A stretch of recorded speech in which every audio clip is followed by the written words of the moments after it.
Hello and welcome to a special stream of the Untitled Anarchist Seagull channel where it's going to be a bit quieter than usual because I'm going to be working live on the Kollontai translation, which you can donate to the project following the links at the bottom of the screen here. I'm currently $350 short of the funding goal for Chapter 2, which is the chapter I'm currently working on. I'm going to have KCTV in the background, which is my usual background music when I'm working, because it's background noise that is not so engaging that I'm distracted, but it's enough to sort of prevent me from wandering off. And plus, I like to keep an eye on the media there, you can't really get a good idea of what's going on in real time, but at the very least you can find out what people are hearing about there. And so that's sometimes interesting. So I'm gonna not necessarily be as interactive as I usually am, but I am gonna come up for air occasionally, and I will be checking chat then. Now, here's the goal for today. I'm gonna try to get about 1,500 words done, which takes me to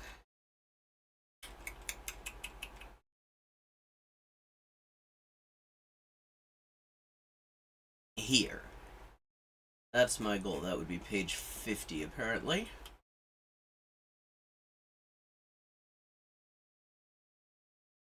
That may or may not be manageable, depending on just how research intensive the sections in between where I am and the hello Hiroko and my goal are, so it's gonna just depend on that. I may end up having to do a bunch of research, and sometimes that can take a while because there are lots and lots of just obscure ass terms that no Russian English dictionary has, or the meaning has changed completely in the last 100 years, and sometimes not even Russian terminology resources have these terms in them. It's often quite complicated. Sometimes I end up having to find this stuff in really weird resources. Like one time it was the only place I could find that had a term I was looking for in an attested usage that made sense was the Russian translation of Shakespeare's Julius Caesar. So I'm gonna be kind of quiet. Okay.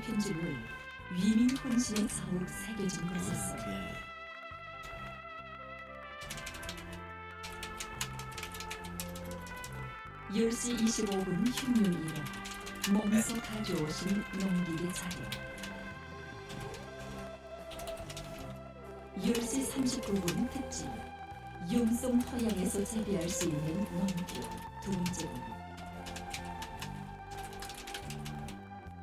11시 30분 윤속 참관기 만해의 빛나리 위대한 청년운동의 역사 애국 청년의 기대를 떨치도록 이끌어주시오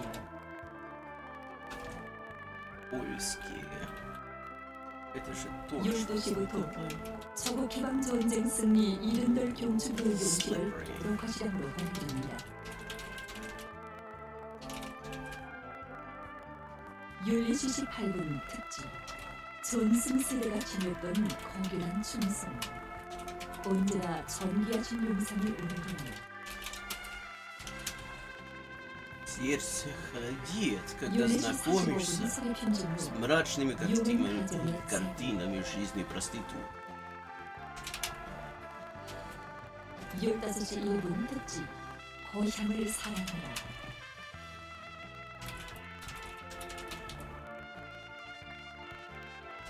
15시 31분 녹화시간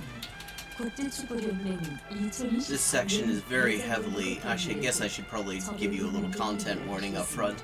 This section very heavily deals with sex work, survival sex work, and the economic conditions leading working class women to supplement their completely inadequate incomes with survival sex work. So if that's something that is hard for you to listen to, this might not be the best stream for you.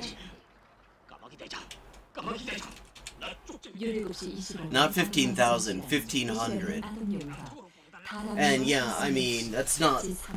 Yeah, 15,000 would be bloody impossible. I mean, I've done that occasionally, but not on something like this, because this is very research heavy. Каких только ужасов не случается и перевидеть. Каких страданий не приходится переспевать. 만리의 똘추가리 위대한 전승의 영광을 저국해방 전쟁 승리 이른돌 선대의 경주 20시에는 번호가 있습니다. 20시 21분 설의 편집은 어섭산 광부들의 영광의 기념사진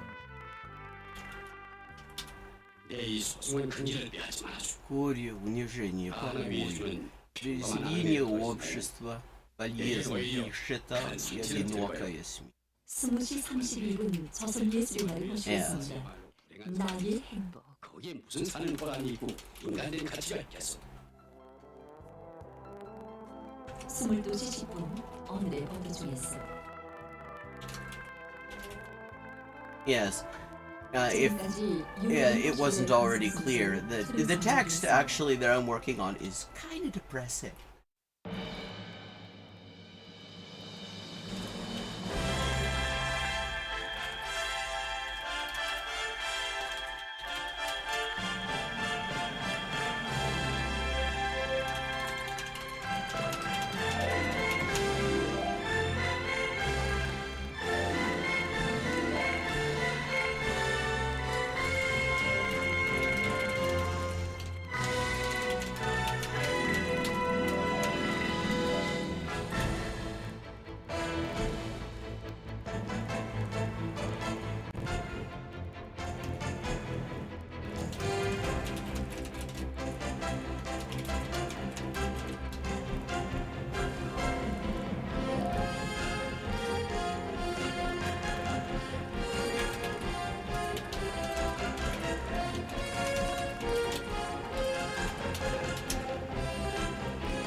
Yeah, I mean, I may not make it to 1,500.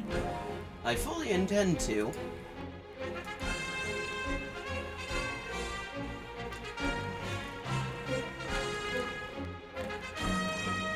It's going to be a lot of Korean War stuff, almost certainly, because July is the month of July 27th, which is their Victory Day. They count the end of the Korean War as a victory because they stayed on the map afterwards, and it was very much in question whether they would, because the US, after regaining control of the area south of the 38th parallel, decided to go and see if they couldn't just take the rest. And if China hadn't returned the favor Korean revolutionaries had done them during their revolution and during the Second World War, they probably wouldn't have. Разве этим сотням тысяч пролетарок, продающих капиталу свою рабочую силу, живется лучше, светлее, привольнее?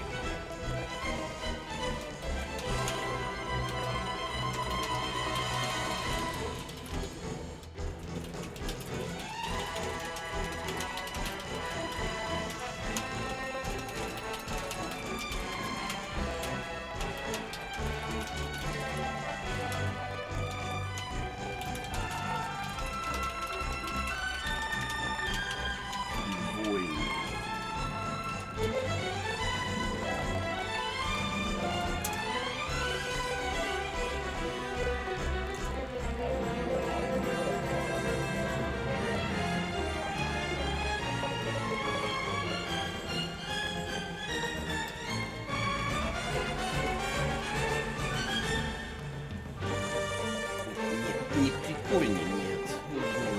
Это привольный. Значение. Свободный, ничем не стесненный, неограниченный, вольный.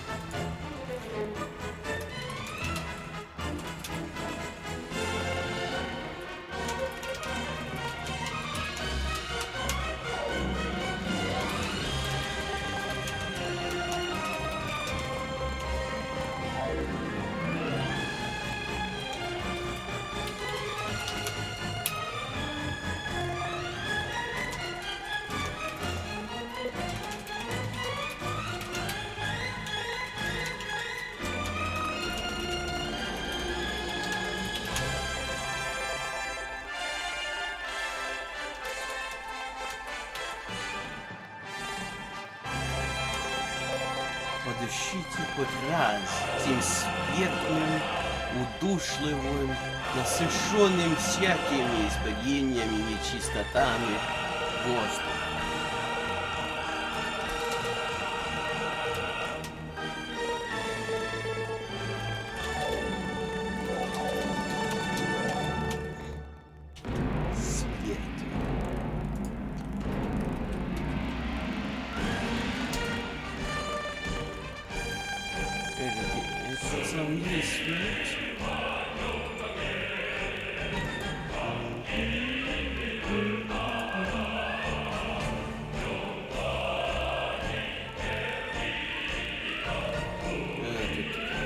Sometimes there are OCR errors.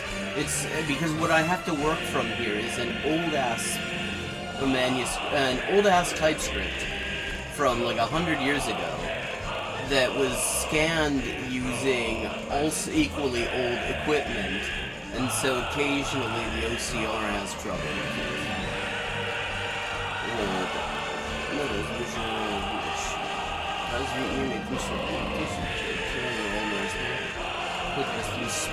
Спиртин, это спирт.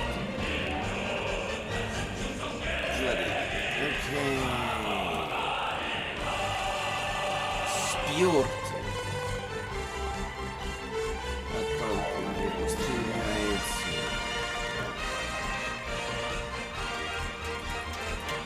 Спирт. Поэтому. Stuffing.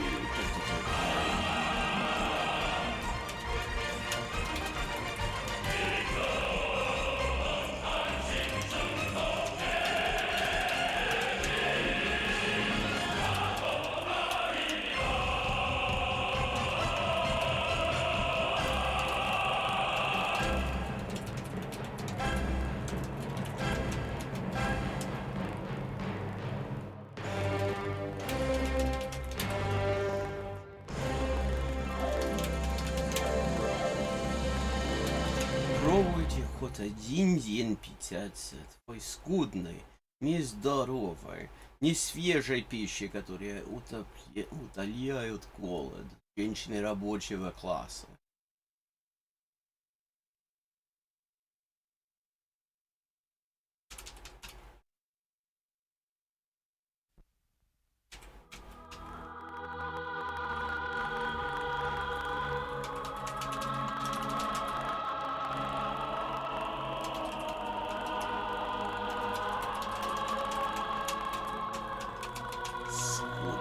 Как это по-русски?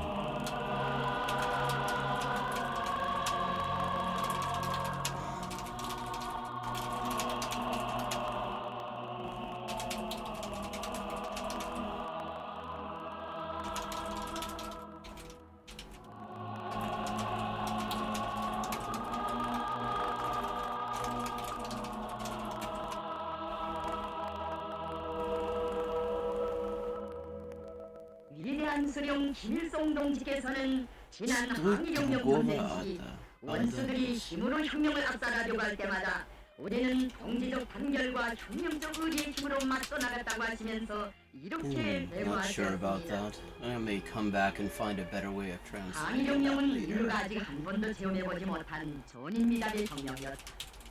간거성과 치열성에서 그 어느 시대 혁명과도 대비할 수 없는 공파사나운 혁명이었다.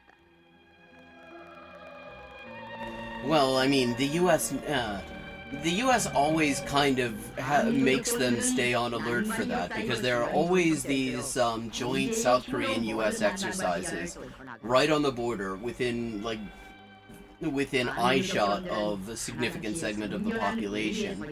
And the thing about these exercises is they're made to be realistic. They could be the real thing, so they do always have to be a bit. They do always have to be a bit on edge, especially when that's going on, for the possibility. 항일혁명 시절의 기밀은 사업 경험이 풍부한 정치인으로 알려져 있었다. 그는 간도 일대에서 지하당 사업과 반일부대 공작을 많이 하였다. 기밀은 해방부에도 당사업이면 당사업, Много ли уважения к себе видит, оставаясь честными, все эти швеи, папиросницы, табачницы, ткачихи, что с утра до поздней. This is made to be read aloud, I have to say. Especially these sections. Ночи маются на работе. Чтобы после полубессонной ночи на узкой койке в тесном переполненном жильцами помещении завтра снова начать ту же каторжную жизнь.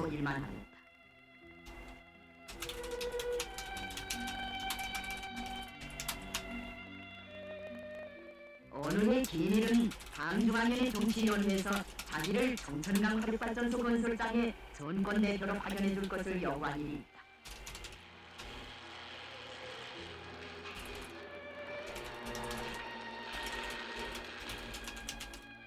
기밀은 공사장에 가자마자 가설 건물에 사무실을 차려놓고 7, 8층짜리 아파트 높이만한 계단을 하루에도 수십 차례씩 오르내리면서 건설을 기본적하게 추진시켰다.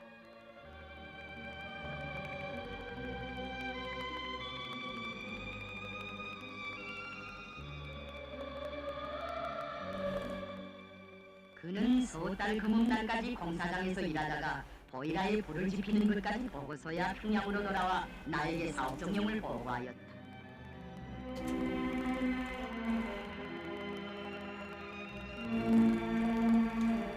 기밀은 인정 4월 전까지 집무실에서 일을 했고 서독세포에서 당생활 총괄을 하였으며 당중앙위원회 책임 일꾼을 찾아 김정일 동무를 잘 모셔달라는 Маются.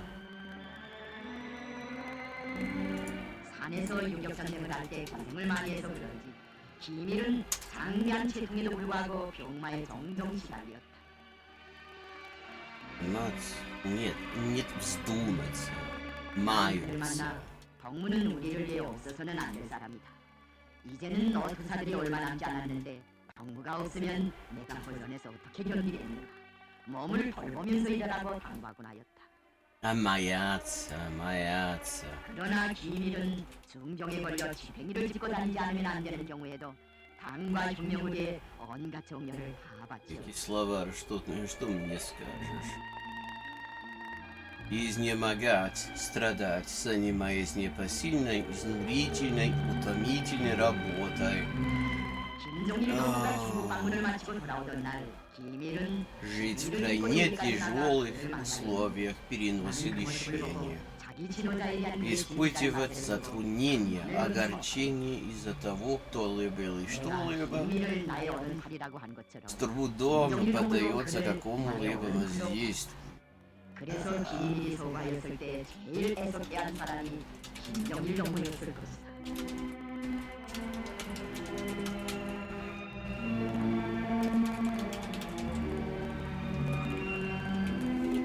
기밀은 50년 가까운 세월을 폭풍 속에서 보낸 사람이다. 기밀은 우리의 명령 지시에 대한 집행을 영도자에 대한 전사의 의리로 여기는 진짜 대리 혁명가였다.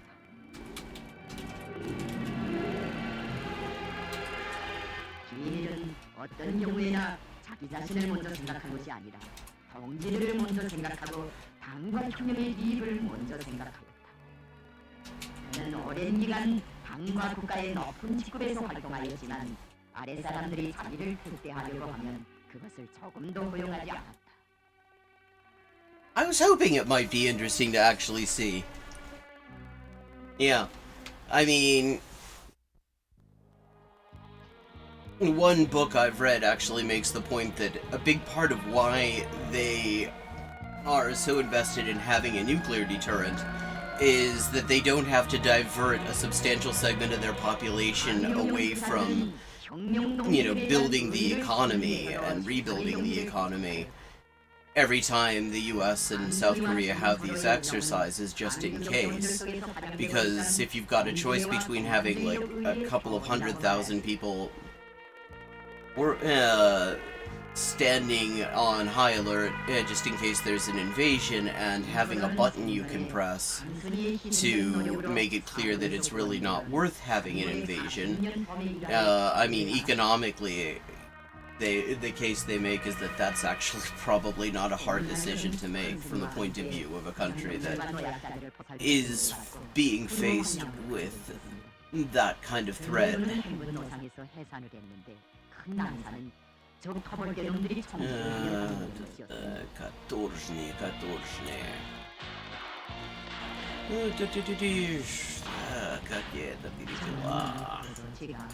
아무래도 살지 못한 아이인데 버리고 가겠다고 말하자 수은이는 그것도 말이라고 하는가.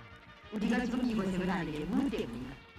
우리들 때문에 한다고 하면서 아이를 껴안고 한둥성이를 달렸습니다.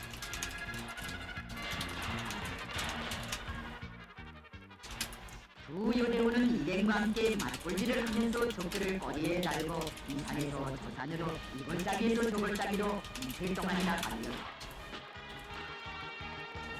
저 터벌대를 완전히 따돌렸을 때 산만은 의식을 잃고 땅에 곤두박혔다.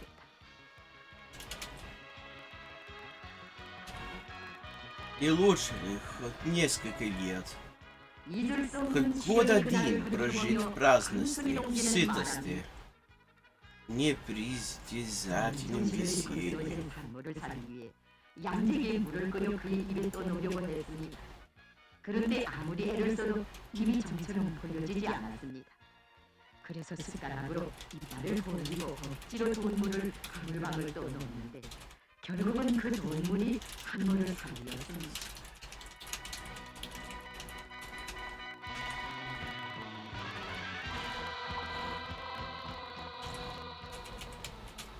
한일 격대원들은 한 나루의 성 한 포대에 쌀 한 컬레의 신발을 구하기 위해서도 힘을 합치고 지혜를 모았다.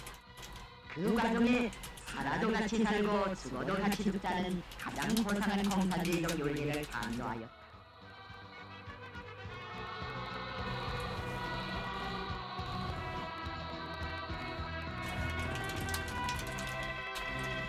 김철원은 인정을 얼마 끝날 병상을 찾아온 황순이에게 말했다. Well, yeah, exactly. I mean, the point is, they're not, they're very clear on this. They have no interest in actually making a first strike because it would obviously be suicide. The whole point of it is to have it in case shit happens when they're already experiencing an attack. I mean, because obviously nobody who has like one nuclear weapon or whatever thinks that thinks that they can just like attack somebody who has thousands of them and get away with it. I mean, obviously everybody knows that they would not survive that.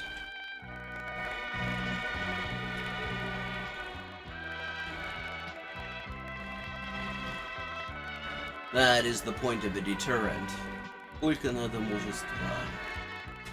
전민정령군이 왜 강했는가 이런 질문을 받을 때마다 나는 의리로 뭉쳐진 집단이었기 때문이라는 대답을 하곤 한다.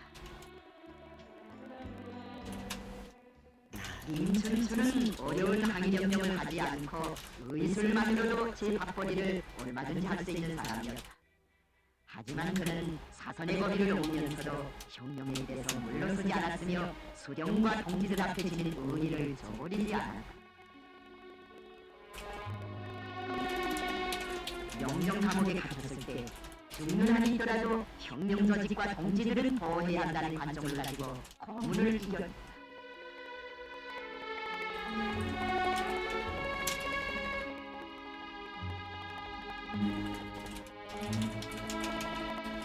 해방후 나는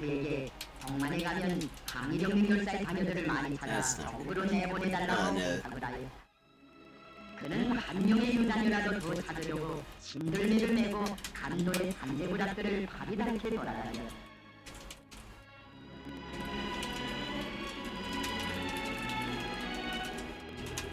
한 명 찾아낸 유자녀가 수십 명이 되었을 때 그는 기쁨을 참지 못하고 장군님, 이 차를 찾아낸 유자녀들을 데리고 거처국에 나가겠습니다. Yeah, exactly. I mean, that was something that the intelligence community in the U.S., that was a point they made in their letter to Congress back in 2003 when Congress had asked them what they thought about Iraq and whether they had WMD. The intelligence company fired back that they didn't think they had them, but if they did have them, the entire point of having them would be to retaliate in the event of something like an invasion. Because obviously, I mean, nobody's just looking to have their entire country wiped off the map if they can avoid it. Лицемерно двойственное отношение к проституции является характерным для буржуазии и оттеняет ее классовую позицию. 투사들의 혼백이 거의 잠들고 있다는 사실을 명심하는 사람들이 그간 많지 못하여 당시 모란몽에는 김책, 안일, 최천국, 김정숙 등의 명소가 있었다.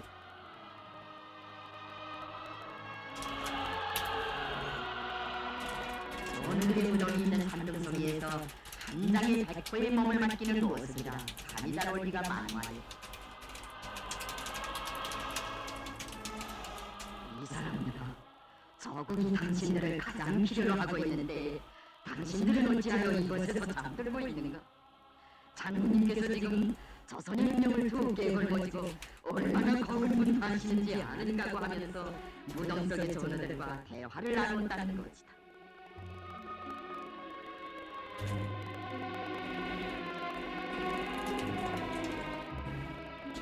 어떤 호우대 큰 사나이가 이따금씩 혼백을 안고 자다가는 서다침에 조용히 모란봉에서 내려곤 한다는 것을 아는 사람도 없었다. 나는 그 사연을 듣고 림춘주야말로 우리가 있는 참 사라고 생각하였다.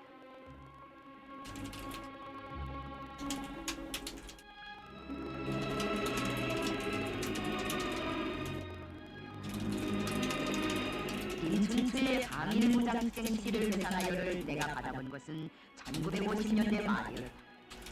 이 책은 항일혁명 역사를 연구하는 데서 없어서는 안 될 원전으로 되었다. 림춘추는 우리 당의 혁명전통과 관련된 많은 책들과 서양자료들을 써냈다. 청년 공산주의자들을 원형으로 하는 청년촌이라는 가보작 풍년 소설까지 창작하였다.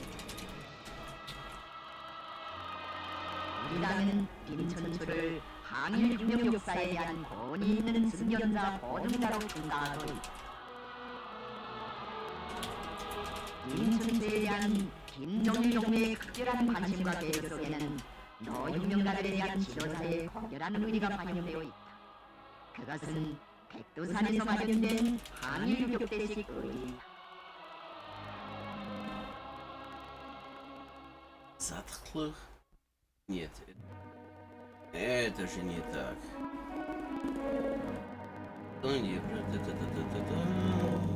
Из темных и затхлых. 1937년 미국에서부터 시작된 새로운 경제공황의 바람은 세계를 휩쓸기 시작했다.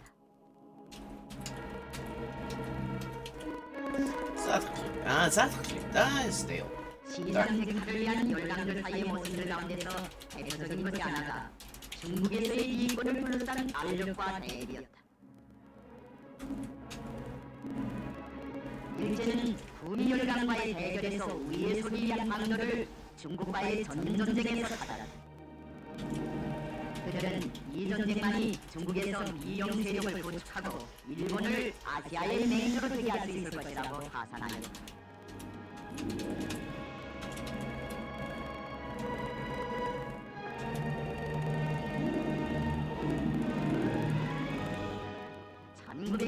1987년 7월 7일 일본 군대는 군사연습 중에 있던 병사 한 명이 실종되었다는 것을 부실로 러구교를 점령하고 베이징을 포위하였다.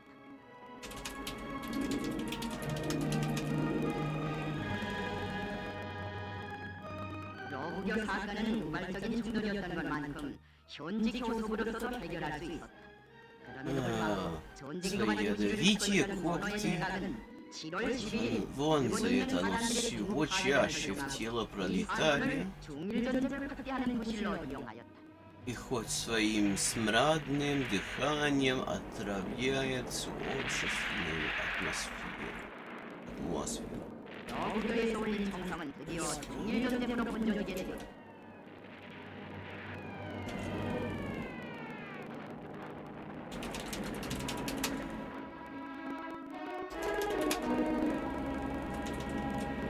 중일전쟁에는 세계적인 대전으로 확대될 수 있는 가능성을 내포하고 있었다.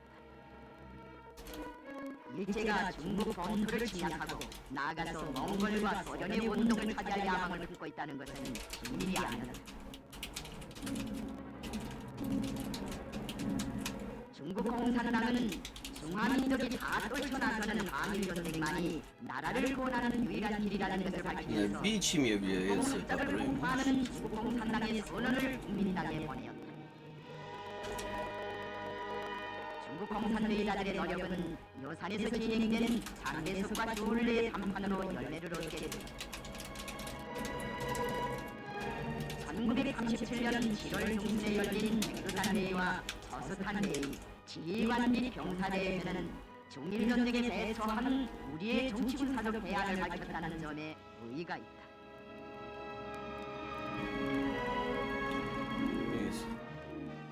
우리는 중일전쟁 첫 시기부터 국내 진공작전의 승리를 공고히 하면서 적 대부 교란 작전을 과감히 벌였다.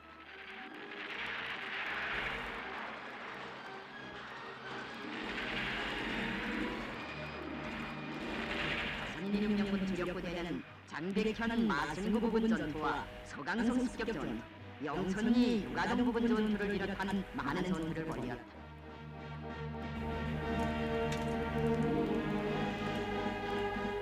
중국을 단숨에 먹어보겠다는 일제의 험악한 꿈은 조선인민혁명군과 한일연군 부대들의 적극적인 This is actually about the struggle against Japan right now that they're talking about.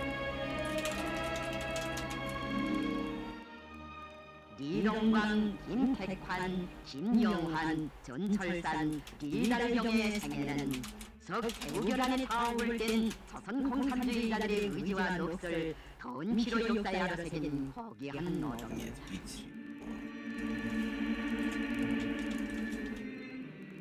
중일전쟁이 일어난 후 세계를 요늘하는 복잡한 종국의 소용돌이 속에서 우리가 방어나 후퇴, 우회하는 방법에만 매달렸다면 난국을 타개할 수 없었을 것이다.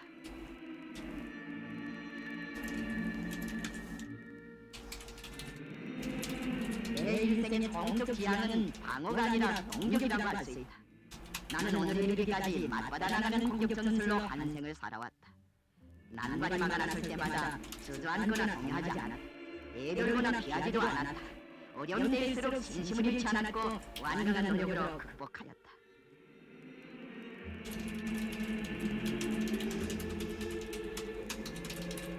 나는 지금도 우리가 그때 역경을 맞받아 나가 선경으로 전환시킨 혁명적 전략이 1100번 옳았다고 생각합니다.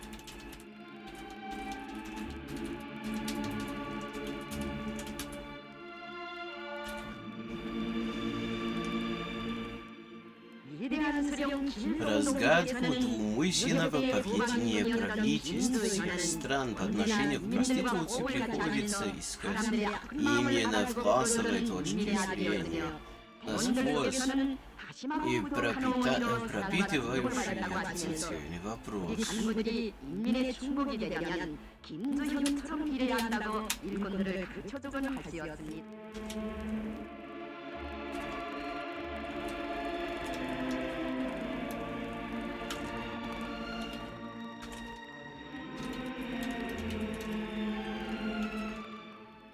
그리로 살아나시던 6대의 예전사 곁을 떠난 지도 온 반세기가 흘렀건만 언제나 그를 잊지 못해 하시며 마음속 깊이 새겨오신 오보이 수령님께서는 바쁘신 형제 지도의 길에서 친히 전사의 효력도 만나주시었으며 김주연을 원형으로 한 예술영화도 잘 만들어 널리 소개하도록 배려해 주시었습니다. Oh, well, actually, a comrade who you may have met in chat on here goes by Mask of the Red Death. Approached me several years ago and asked if I could help to try to find an English translation. And then a few years later, she still hadn't found one. And brought it back to my attention, and I thought, and she had already done the really irritating, tedious work of downloading the JPEGs that this was in. This was on like a very Web 1.0 with frames, Russian website, with just JPEGs of scans of each page of the book. And she went and downloaded all of that stuff, all 400 pages, and she was still trying to find some way to get it translated, because every single translation that you find in English is abridged. Even the ones that say that they aren't, which I don't get, are abridged. It's a 400-page book, and if you look for this in English, none of the English versions come even close to that. They're all less than half that length. Some of them way less than half that length. And so at that point, I had already had this idea of the crowdfunded translation project.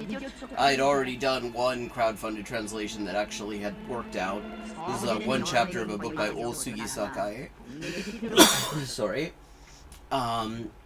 And so I figured, you know, this is still there, and maybe, I mean, you know, major theoretical work by a well thought of Marxist theorist of women's struggle from the early 20th century, that it was not available in full length in English. This might be something that people would have enough of an interest in that they could actually cover the expense of my not doing other work to spend the kind of time needed to come up with a translation of it. So that's how. I mean, you can thank Mask of the Red Death next time you see her in chat for for how I found this and why I'm doing it at all. World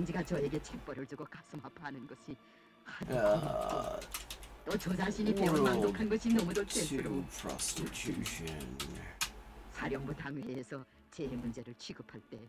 제가 제일 두려워한 게 뭔지 아십니까?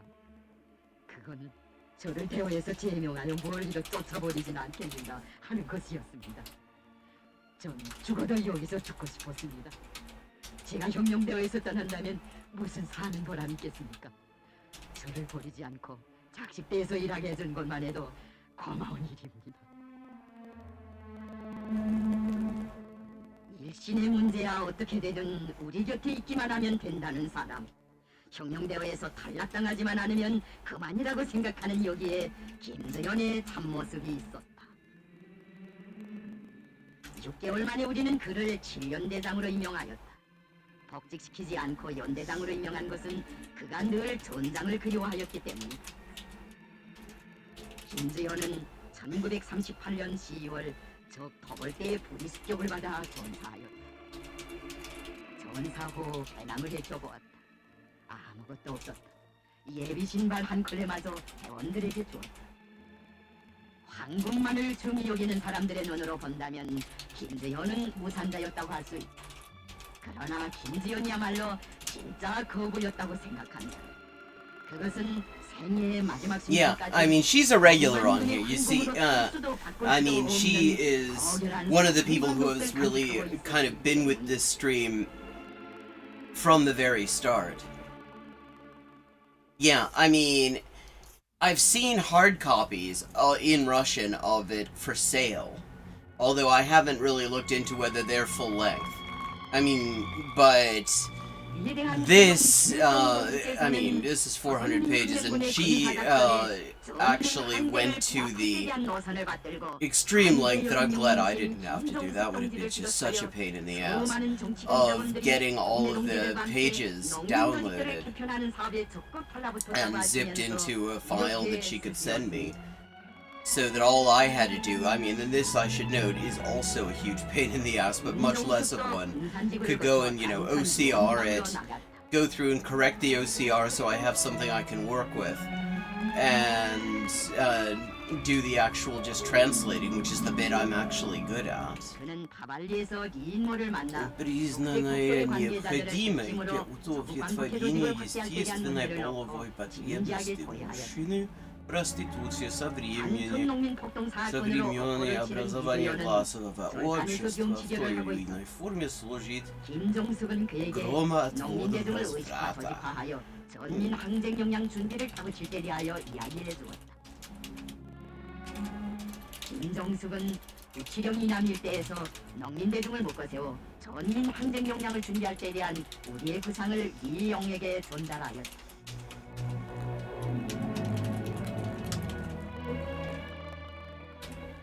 우리의 정치공작원들은 국내 동지들과 손을 잡고 저국 광복회 산하에 수십 수백만의 농민대중을 결속시킴으로써 전민 항쟁 준비를 터득치는 데 크게 기여했다고 감회 깊이 회고하신 다음 위대한 소령님께서는 계속하여 중국인 유격부대들의 활동을 적극 도와 당대의 국제주의 전사로 이름 떨친 최춘국 동지의 활동과 1937년 9월 중일전쟁에 대처하여 전체 조선인에게 보내는 9월 호소문을 발표하시어 전민 항쟁의 돌파구를 열어나가신 데 대하여 이렇게 쓰시었습니다.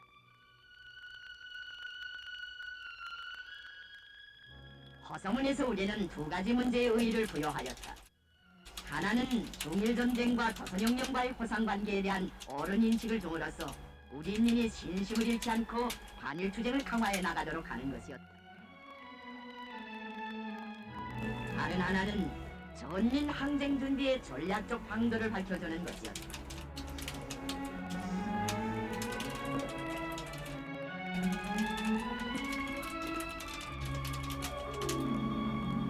많은 정치공작원들을 국내에 파견하였다. 나 자신도 직접 국내로 들어갈 것을 결심하였다. Not only that, I mean, one of the other things about this is if you've ever read like any kind of monograph literature from the late 19th, early 20th century, you'll notice the citations are just utterly slapdash. Like, they'll occasionally be like, oh, this was in a book by Babel, and it won't say which book it was, it's just Babel, page 240. Or there'll be an abbreviated title or something like that. And, you know, so one of the things I've been doing in order to make this more accessible for people who are trying to do research on this is I'm tracking down her citations. I'm actually, where I've been able to find full-text versions of the works she's citing, I'm linking them in translator's notes. And also checking the translations, the Russian translations of the passages she's quoting, and providing my own translations of the originals where I can find the originals. Since she's relying on Russian translations, or I think in some cases actually creating the translations herself, and those translations sometimes have omissions, they have errors in them, and so I'm providing that, and in that process I'm actually finding that some of the published English translations of other works from this period are not always totally accurate. Like there's Kautsky's thing on the Erfurt program.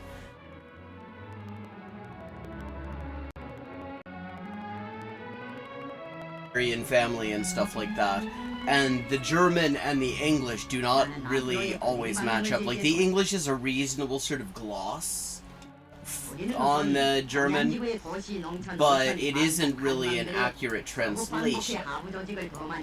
And so I've also been noting that stuff as well.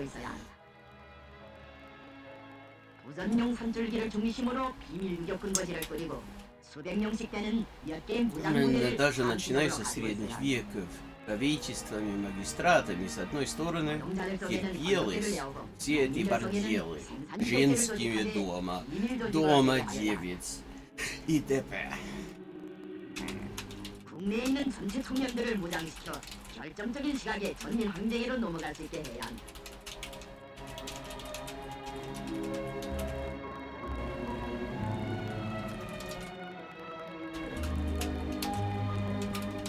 나는 담화를 마치고 다음날 신흥 탐방으로 발길을 벌였다. 신흥 탐방 대표 이효준이 나를 안내하였다.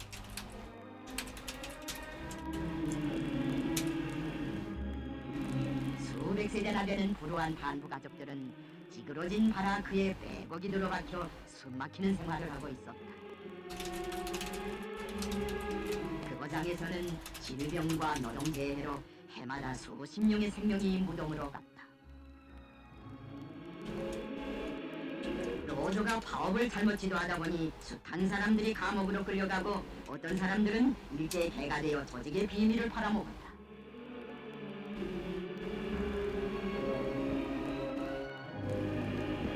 그때 한 관광도 직원이 찾아와서 노조에서 간부로 있던 사촌형이 변성명을 하고 숨어 산다고 하였다. 나는 그의 형을 만나보았다. 그는 형용을 같이 하자는 우리의 성을 받자 만신창이 된 노조를 수습하여 어떻게 하나 9월 호소문의 요구를 관철해 가겠다고 하였다. Bueno, en total, teniendo también en cuenta la introducción, que ya está traducida, la versión inglesa, bueno, el borrador de traducción inglés ya está en mi Patreon. Y bueno, son cuatro capítulos. La introducción, el primer capítulo que tiene que ver, ya que fue,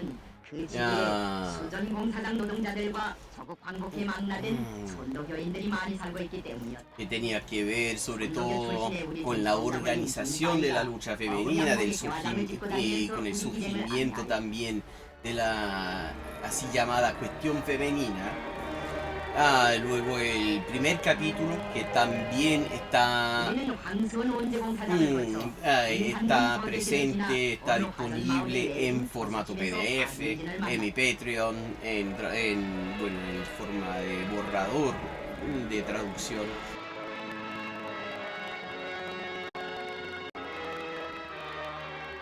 De la mujer, este capítulo segundo que trata sobre la cuestión familiar y la familia burguesa, el decaimiento de la familia burguesa dentro del desarrollo del capitalismo moderno.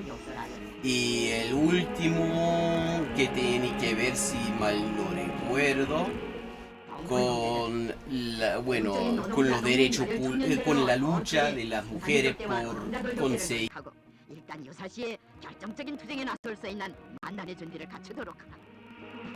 Son 4 capítulos.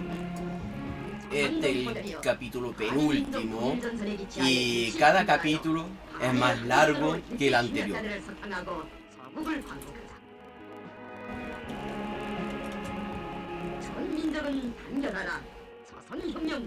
El último capítulo, el capítulo 3, lleva como, creo que son 40.000 palabras. Este capítulo actual, el capítulo segundo, lleva como 25.000. El primer capítulo lleva como 16.000 y la introducción 6.800. Permits to open brothels, issued in London. 1180, I believe that is. Yeah, I mean, here we're seeing more.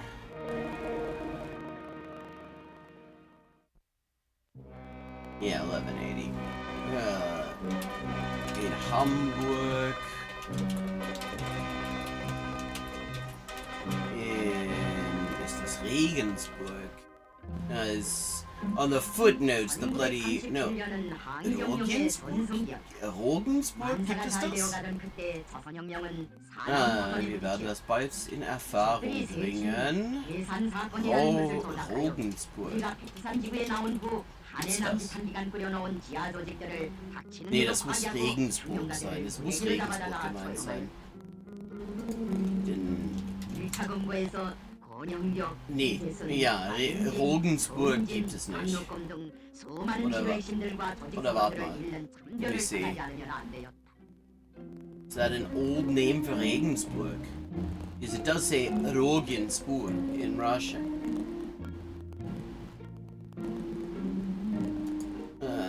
Deutsch. Mal sehen. Das alte. Ratispona. Nee. Nee, okay, it is Regensburg, that's a typo. This is the fun thing, you get to correct 100-year-old typos. One time she cited the wrong section of the French Civil Code, the Code Napoleon. She was like 10 sections off on something, and because I was looking for the original so that I could correct that.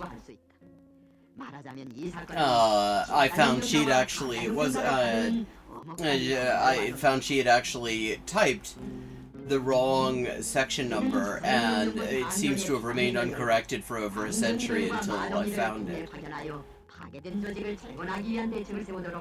Regensburg in 1506, in Zurich in 1514, in Basel in 1556, in Vienna in 1384, in Ulm in 1440.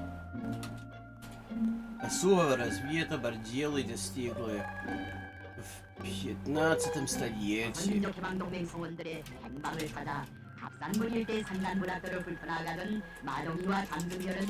남흥동에서 김태선이라는 나이 일거로 적들에게 체포되어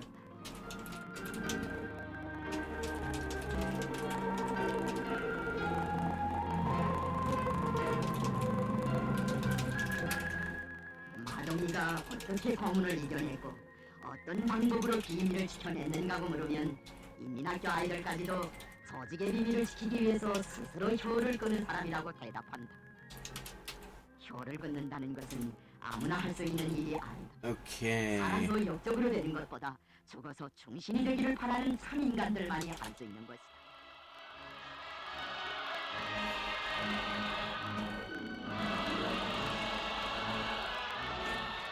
Whilst on the other hand, a whole series of inhumanely draconian laws and ordinances were issued that subjected prostitutes to all manner of humiliations. Истязания. 마동이 어머니는 백두산으로 떠나가는 아들에게 하직밥을 지어줬다. 그러나 마동이는 그 밥마저 먹지 못하고 Torments and Barugain.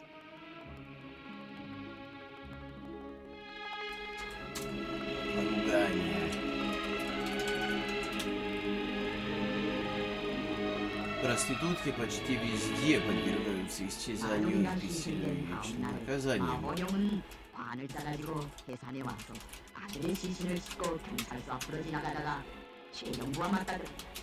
최경부는 이렇게 말을 걸었다. 영감, 죽은 아들을 싣고 간 감상이 어떤가? 내 아들 동희는 조선을 독립하기 위해서 싸우다가 죽었다. 나의 화면들이도 그렇게 죽었다. 외놈들의 물건을 훔치다가 죽은 것이 아니다. 나는 아버지로서 사랑으로 여긴다. 마동리 아버지는 이 말 한마디 때문에 체포되어 함흥용무소에서 옥사하는 마지막 순간까지 애국자로서의 지도를 굽히지 않고 효형들과 맞서 싸웠다.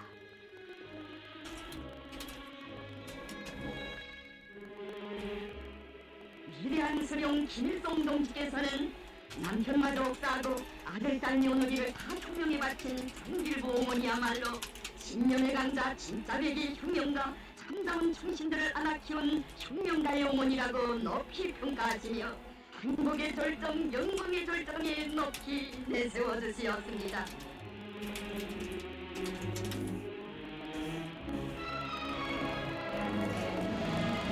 Many places they were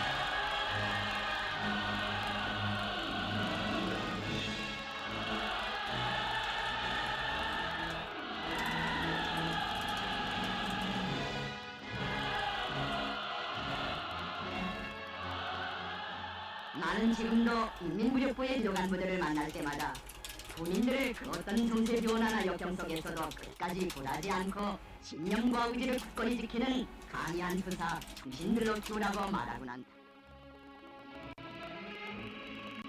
혁명가의 신념과 의지를 두고 논할 때마다 나는 언제나 그 전열에 류경수와 같은 사람들을 세우곤 한다. 자기 수령이나 지도자의 사상을 신념으로 삼고 그 신념을 호소하기 위해 한 생을 곧바르게 걸어가는 데서 유경수는 만 사람이 따라 배울 만한 모범을 보였다. Germany. 우리가 믿을 것은 사령관 동지의 품밖에 없다. 사령관 동지를 잘 모시고 받들어야 우리는 조국의 해방도 이룩할 수 있고 자기 자신의 운명도 개척할 수 있다. 사령관 동지의 의도대로 하기만 하면 우리는 이긴다. 이런 신념과 의리심을 가지고 유경수는 해방부 철도경비대를 조직하고 땅크 부대를 건설하였으며 전쟁의 매 단계에서 최고 사령부의 작전적 방침을 실현하는 데서도 큰 공헌을 하였다.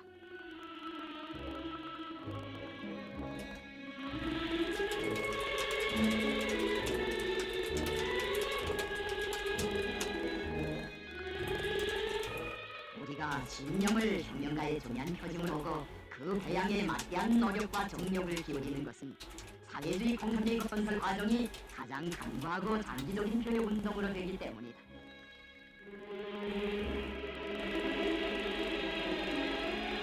Не понимаешь, что лишив ее куска хлеба 역사적 и 경험은 пристанешь 혁명이 вынуждать. 승장하고 정세가 유리할 때에는 Эй, 공격자 она 변절자들이 всегда 나오지 так 않지만 промысла разваха. 인생가 복잡하게 변하고 혁명의 길에 어려운 난관이 조성될 때에는 대열 안에서 광군자, 나고군자들이 나와 막대한 해독을 끼친다는 것을 보여주고 있다. 1990년대는 신념과 의지가 황금보다도 더 값비싸게 평가되는 때이다. Am I depriving her? 그 신념의 창조물인 사회주의를 보인 것으로 하여 지금 적지 않은 나라들에서는 인생이 전판에 빠지고 온갖 사회학과 이런 표적이 난무하고 있다.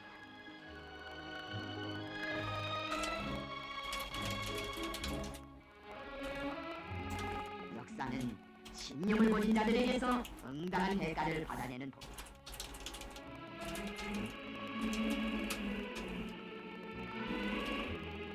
항일 전쟁이 나온 영웅들의 뒤를 이어 지금은 백절불굴의 강자들이 끝없이 배출되고 있다. In France, such women were fine. 네 인모의 신뢰는 얼마나 많은 것을 말해주고 있는가. 김종일 시대의 거창한 혁명투쟁 과정은 신념과 의지의 강자들을 낳는 언상이며 버전이다.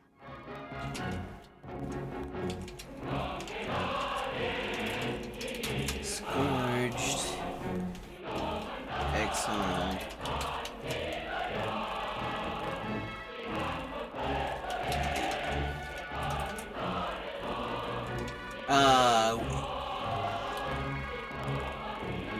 La emisión de hoy de la televisión de Corea del Norte. 우리의 신념이 강한 독이다. A ver, no le había prestado atención, pero se trata, bueno, a través de las hazañas, las proezas de Kim Il-sung, que es un tema, digamos, permanente de la televisión de Corea del Norte. 어려운 길을 걸어가게 될 소이. 하지만 우리 인민은 두려워하지 않는다. 신념의 노래를 높이 부르며 변함없이 존진하는 인민들만이 Pero sin embargo nuestro pueblo se guía con sus canciones de fe. Secretario Kensing. Recuperación por nuestra propia fuerza, dice el lema.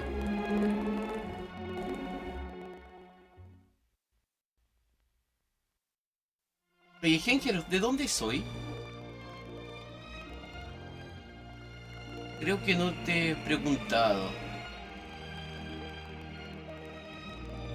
I really haven't been paying attention because I've been working on this thing. But that's... Oh, I see. No, this is a sort of program they do. This is a series they do where they are looking at songs on a particular subject. And this is like Songs of Faith in Kim Il-sung or something like that. They have these like sort of music interpretation programs.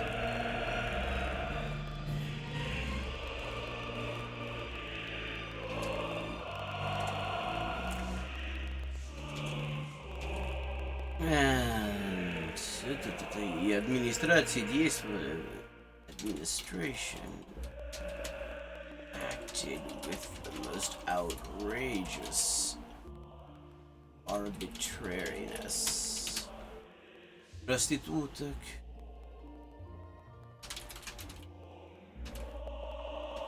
Деревянная лошадь. You see, this is one of the great things because there's so much she gets into the Middle Ages a lot. And so there are all sorts of terms that you look at them and I mean like one area that I've never really had much occasion to use in Russian is discussions of medieval punishments. So like this literally деревянная лошадь means like the wooden horse, but I'm not sure.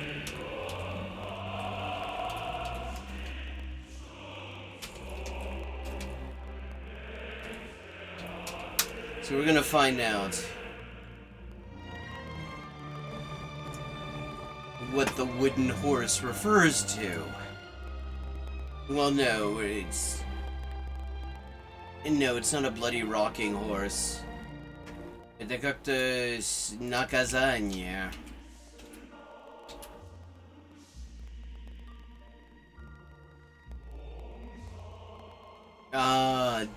Okay, she calls it деревянная лошадь, but the term that seems to be more common, конь.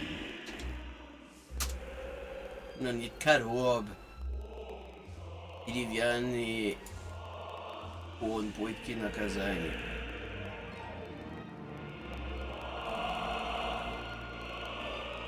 Подобный инструмент наказания был известен под названием испанского ослика.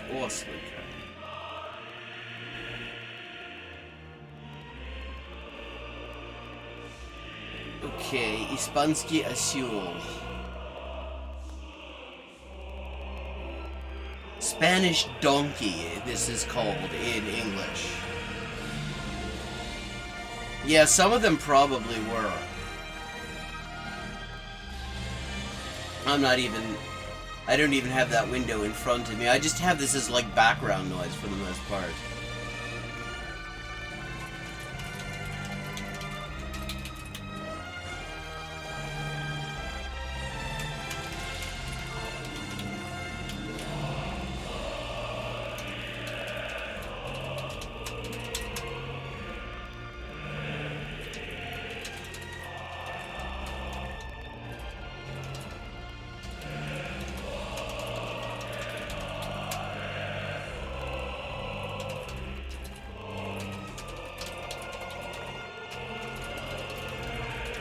Jesus. The footnotes show up in a separate window for me. So, you're not actually seeing the fucked up medieval shit that I'm currently translating about the stuff that was done to sex workers in the Middle Ages. Иногда их клеймили раскаленным железом. Раскаленным.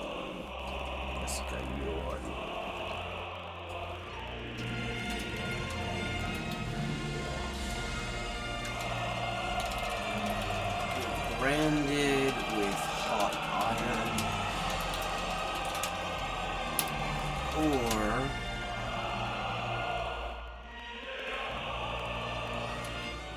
tied to the tails of wild horses and thrown to the ground.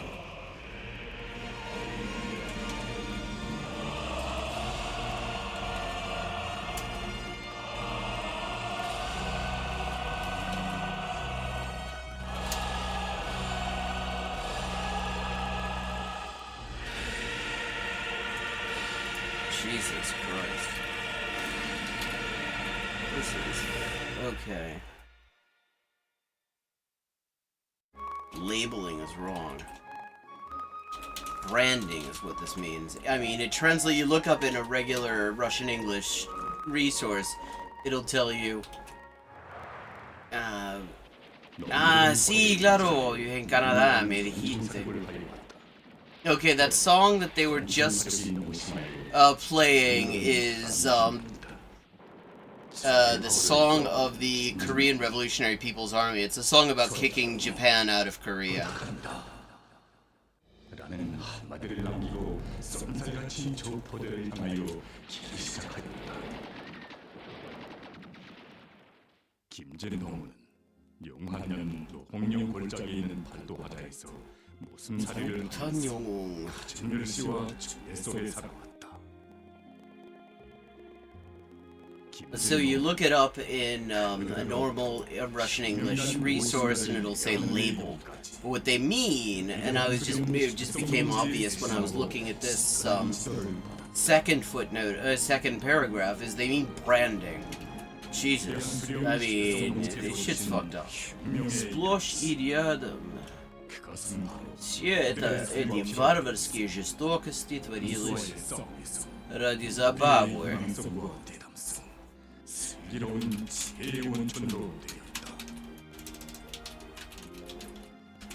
Cruelty carried out for amusement, for the desire to...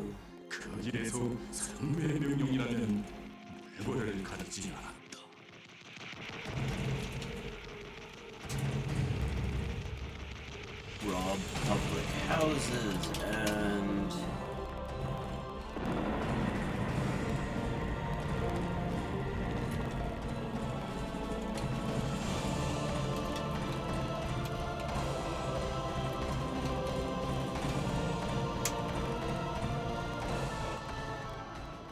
이 항목으로 저관점을 맡고 부대의 벌동도를 놓은 김진동지.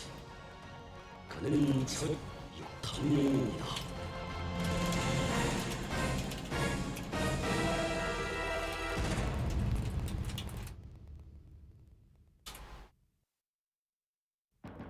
위대한 수령 김일성동지의 품에서 자라나 혁명에 대해서 자기의 귀중한 모든 것을 다 바쳐 영영하게 싸운 족과 인민의 참다운 아들. Okay, there we go.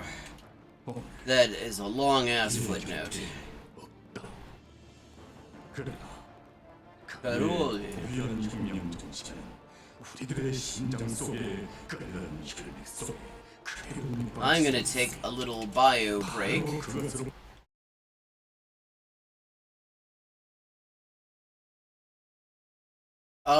She's talking about, like, bunkhouses, boarding houses. These, like, little, fucking multi-unit dwellings where you could pay for, like, a corner. This sort of stuff that is actually kind of coming back now. I mean, that's the wild thing about reading this, because you'll read a bunch of stuff that is so obsolete no dictionary even has it, where you have to do all sorts of research to even work out what she's talking about, let alone how you would say it in English. But then she says stuff that it's like, oh wow, that's kind of familiar. Like, she has this whole thing about, in the, I'm not sure this is chapter 1 or the introduction, but she's talking about Russian labor statistics. And she refers to a group of women that are categorized as just working independently. She says, what is this independent work? Well, these are women who are working for home at the mercy of capitalist intermediaries who often experience the worst exploitation of all, not least because they're isolated from any other workers, so they can't really, it isn't easy for them to band together. And it's like, holy shit, that's the gig economy, but without apps. That's like literally the fucking gig economy, but with like on the fucking low tech version of it. I mean, so you kind of rocket between stuff that is so obscure that you need like long footnotes explaining exactly what it even is to a modern audience, and then you switch over, and all of a sudden it's stuff that actually is extremely familiar to somebody today. And with that, I'm going to take a little bio break. I will be back. And then we will carry on with this. Gotten a fair bit done. I wasn't sure if I was going to manage. So, be back in a couple of minutes.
And I'm back. And yeah, so you're curious why the so-called Spanish donkey is called that. I haven't looked up what it is. I don't actually want to know what it is. I know enough about fucking modern torture to... I don't necessarily need to occupy my mind with details of the sort of fucking implements the Spanish Inquisition was using on my lot. But it's because it was invented by the Spanish Inquisition and popularized from there.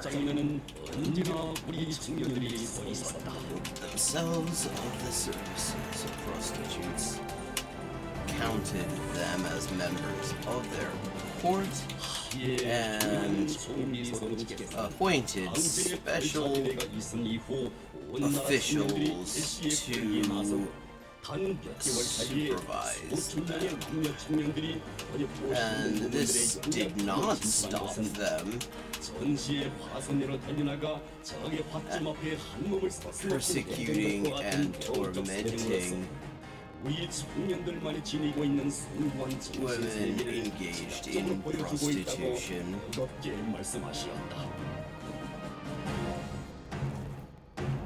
And subjecting them to all manner of humiliations at the same time.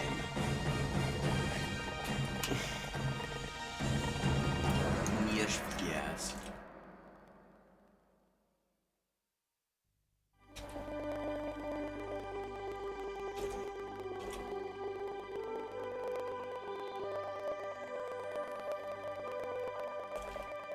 Sometimes even murdering them by their hundreds under the influence of religious ecstasy. In moments of hypocritical repentance. Okay, if you're wondering what this is right now, this is a program that comes on fairly often. It's another one of these ongoing series. It goes to what's called the International Friendship Exhibition at Myohyang-sang. And there you look at, this is a place they often take tourists to. You look at the gifts that foreign dignitaries have given to North Korean leaders.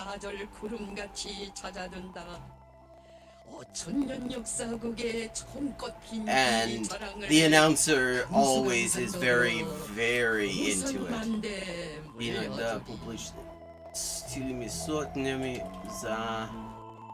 Okay, I'm missing something here. 인agda 수종공예 경의하는 김종은 동지입니다. 선물은 경의하는 김종은 동지께 아시아 지역 주체 사상연구소 이사장 하이시 굽다가 주체 100일 2012년 4월 11일에 삼가 올린 것입니다. 오보이 수련인의 탄생 100돌세 즈음하여 진행되는 주체 사상 세계 대회에 참가하기 위해서 우리나라를 방문하게 된 이사장은 우리 있는 선물을 마련하여 경의하는 김종은 동지께 올리기로 결심했습니다. 이사장은 오보이 수령님과 위대한 장군님의 뜻을 받들어 우리 조국의 존엄을 세계에 떨치시는 경의하는 김종은 동지에 대한 담없는 부모의 마음을 안고 경의하는 김종은 동지의 영상을 모신 수종 공예품을 최상의 수준에서 마련했습니다.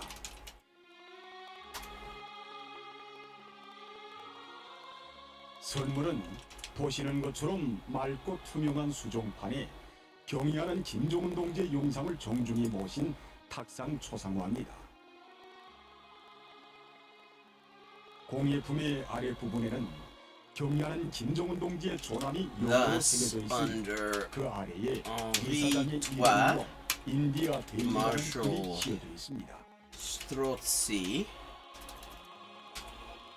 선물에는 경의하는 김종은 동지를 열렬히 Okay, 후원하며 are those 그의 뜻을 inverted 받들어 commas 주체의 meant to be 한계를 there? 끝까지 가고갈 이사장의 진정이 담겨 있습니다.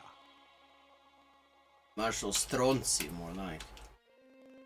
Judging from what I'm about to 김정은 be 동지께 translating here. 수리 아랍공화국 대통령 바샤르 알 아사드가 주체 100일 2012년 11월 2일에 삼가 올린 장검입니다. 800 public 제국주의자들의 girls 강권과 존엄을 짚으시며 following 주체의 his camp 사회주의 위협을 into 승리의 한 길로 the 이끌어가시는 wild. 경의하는 김정은 Yes, 동지를 Marshal 뜨겁게 Stronzi. 공모하여온 바샤르 Galis 대통령. de 수리아 Tabarnak. 정부 경제대표단의 우리나라 방문 In 기회가 마련되자 1560, 장검을 under 마련해서 the 경의하는 influence 김정은 동지께 of Protestant rigor, we've been dealing so much with Catholicism and Eastern Orthodoxy. This is the first time she's decided to have a go at the prods. В Париже был предпринят крестовый поход на проституцию, a crusade against prostitution was launched in Paris. The police, together with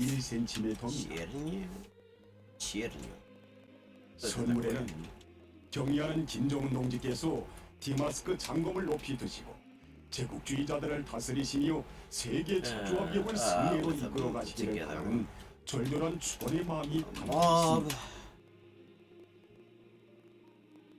broke, smashed, 경의하는 김정은 동지를 houses, 따르고 받들여 confiscated 세계 property 제국주의자들의 found 한결같은 마음과 therein, 지성이 뜨겁게 오고 있는 국제 진선 cast 출간관의 선 prostitutes out of the city. 정말 탁월한 사상과 용도로 인류 자주역을 승리한 길로 이끄시는 경의하는 김정은 동지를 높이 찬양하여 올린 이 선물들은 동서고금의 그 어느 나라와 민족의 역사에서도 찾아볼 수 없는 위인 칭송의 고귀한 제보들입니다. In a word, they used enacted every possible cruelty in order to wipe them from the face of Parisian soil. How wonderful. 버섯은 좋은 맛과 양리적 효과로 해서 오래전부터 This is about mushrooms. 기용되고 있습니다. This is a program about mushrooms. They have a lot of programs about mushrooms. They're really... Mushroom cultivation seems to be a big thing there. I mean, they visited a mushroom factory, as it's called, like sort of a factory farm for mushrooms. They visited the Central Mushroom Institute in Pyongyang. 우리 인민들과 군인들의 식생활 향상을 위해서 Is this? 마음껏 Okay. 하시는 Are we looking- 동지의 용도 자옥이 뜨겁게 깃들어 있습니다. I think this might, in fact, be the Central Mushroom Institute. 이 공장을 찾으신 날은 2013년 6월 5일이었습니다. 이날 Yeah, I mean, this I think is looking like the Central Mushroom Institute. 경야는 총비서 동지께서는 현대적으로 특색 있게 See, these are the things you pick up just sort of watching this in the background. The Central Mushroom 이 Institute. 공장은 우리 인민들과 군인들에게 버섯을 먹이시려는 위대한 장군님의 사랑에 떠받들려 일떠선 공장이라고 뜨겁게 See, when they 말씀하셨습니다. talk about these things, they always talk about them as having been brought about by the great love of the leader for the people. Not so much by the work of the working class who actually built the thing and designed it and shit. It's all because the leader said, you know, we need some more mushroom shit here. 위대한 장군님의 그 Z and the clergy 이 공장 건설을 who 현명하게 이끌어 주셨습니다. make extensive use of the services of prostitutes and secretly 이 공장을 찾으셨던 support 그날 경야는 총비서 동지께서는 생산이 공업적이며 openly 지역화되고 도적 기르기에 whipped 필요한 and 조건들이 persecuted 충분히 them. 갖추어진 공정들을 This, as I said, this is really cheery fucking material. I mean, I'm just gonna say, no, just gonna repeat the big fucking CW for this. Because, I mean, this is actually more dire than the stuff that I've been translating so far in this chapter.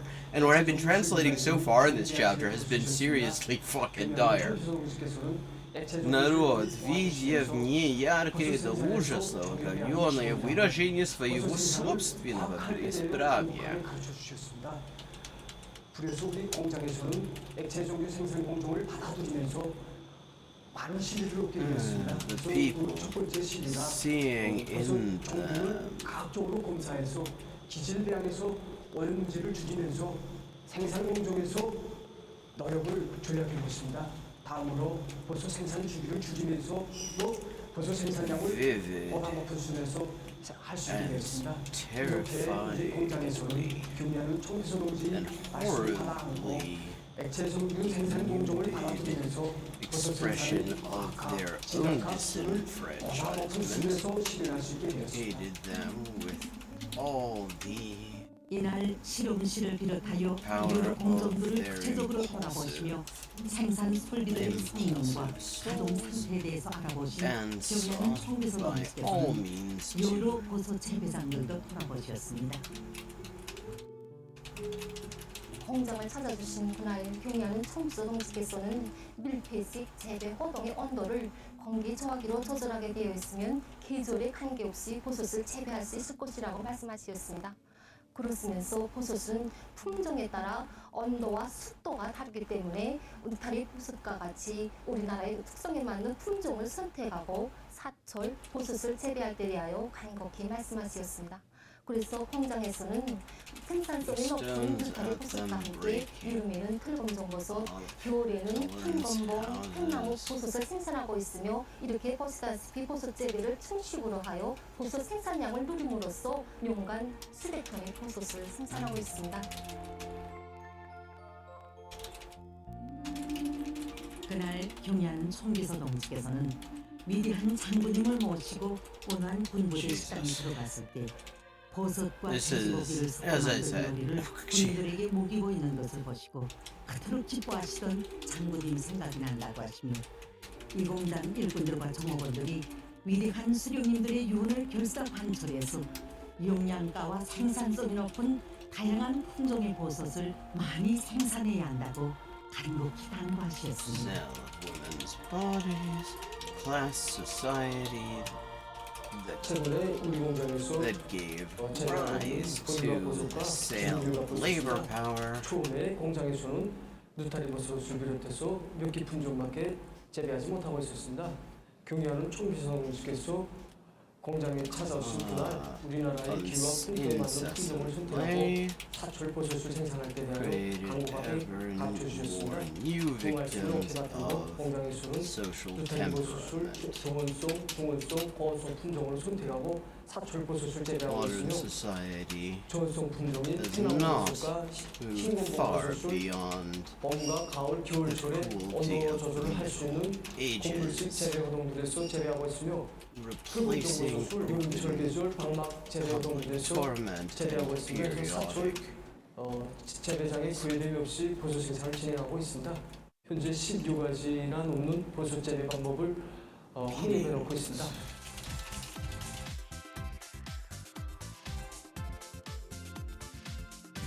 with 우리 공장을 strict 사랑하는 legislative 날, regulation 이 공장은 우리 인민들에게 더 많은 버섯을 먹이시려는 위대한 장군님의 사랑의 후예를 이루는 공장이라고 하십니다. строго установленным законодательными регламентами моральным избиением проститута. 맛좋고 질 좋은 버섯을 더 많이 생산함으로써 어린 인민 정책 계획을 기어이 멈춰 수행합니다.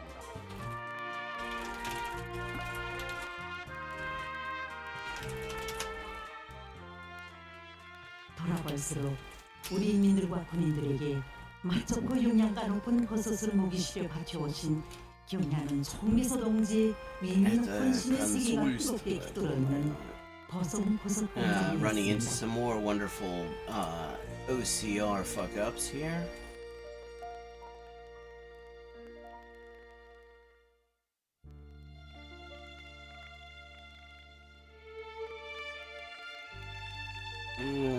Консульство.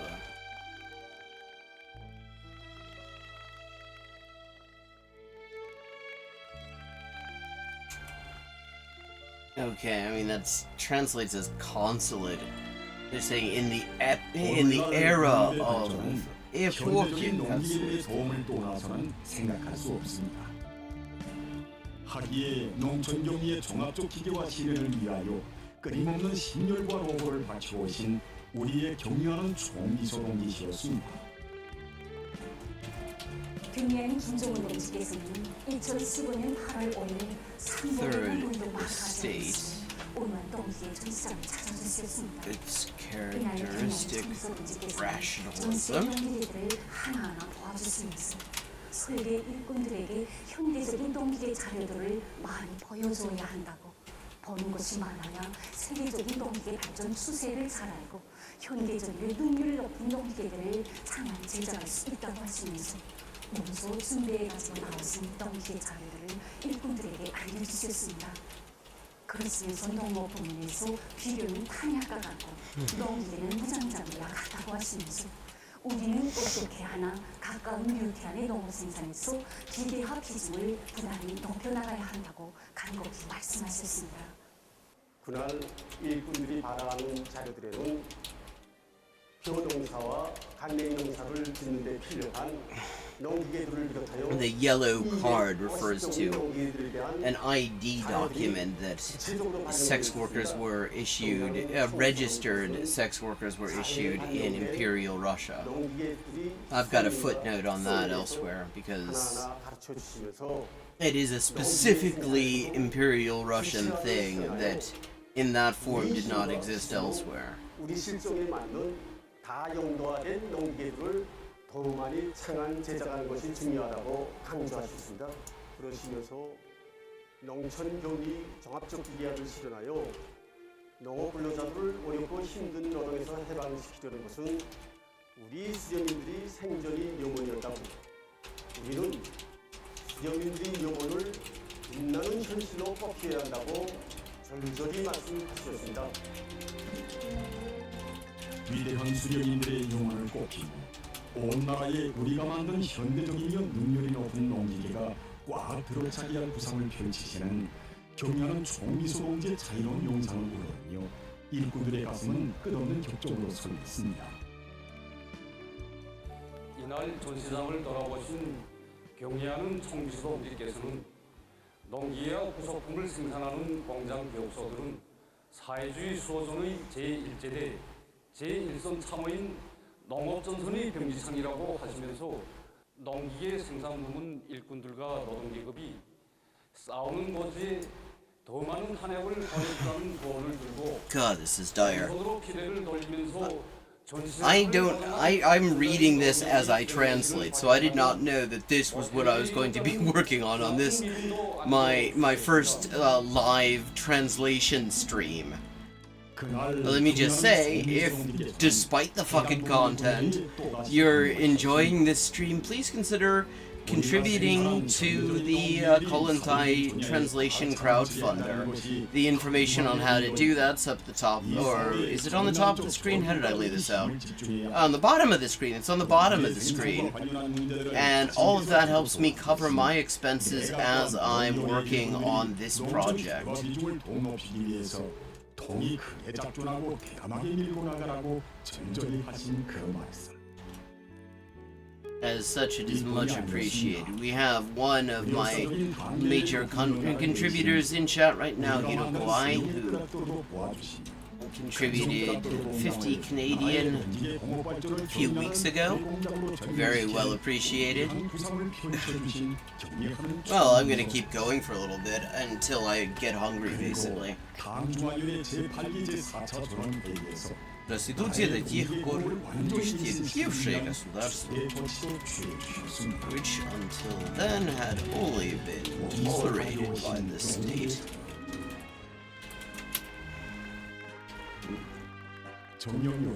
Became a legislatively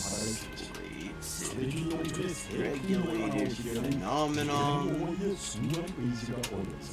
recognized by the authorities. And nonetheless, the primary hypocrisy does not allow for open recognition of the bankruptcy of all the obsolete. You get to see my typos in real time. It's exciting. I mean, actually, out of the between hearing about fucking medieval torture methods used against sex workers and my typos in real time, I think my typos in real time are the more enjoyable part of this. Family forms and the inevitable growth.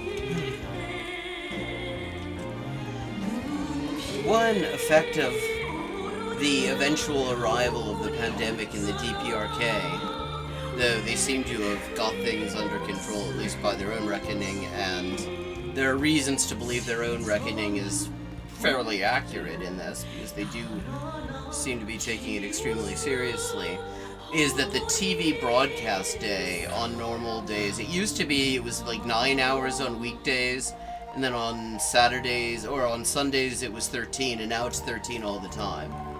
And they also have a little interlude of calisthenics that is distributed throughout the day.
This is a song called I Love My Mother.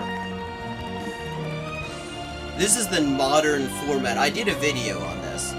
The new style of music videos. They didn't used to do music videos like this in the DPRK, and for the most part they still don't. Usually you have like stock footage from the news, but I mean, there are several new music videos released just in the past year where they do this kind of style, which I remember being very common in the 1980s on MTV.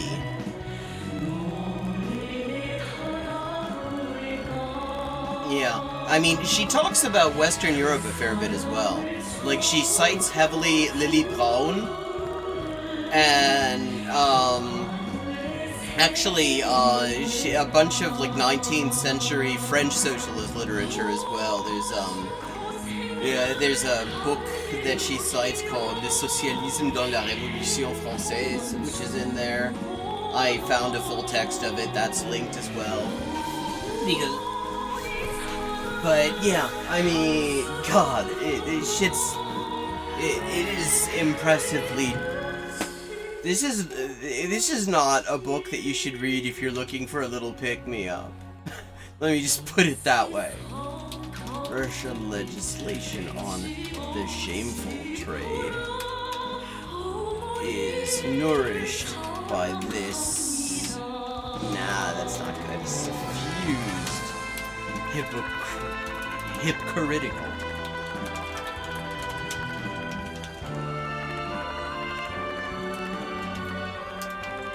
Suffused by, no, suffused with. интересах сохранения буржуазной семьи. Okay, more OCR garbage. What did that actually say? Come on. I've got the original here so I can look at it. В интересах питомницы. Питомницы.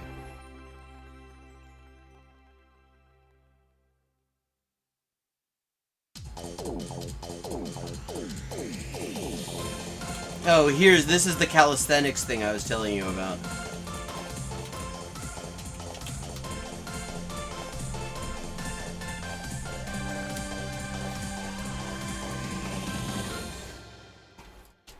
Yeah, if you're looking for some little light isometric exercise, follow along. They'll show you the moves to do.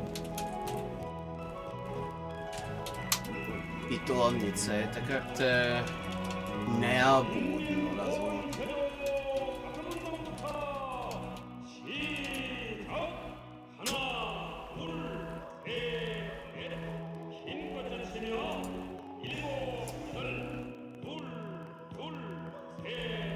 This is the first Korean I ever learned when I was doing Taekwondo, the counting.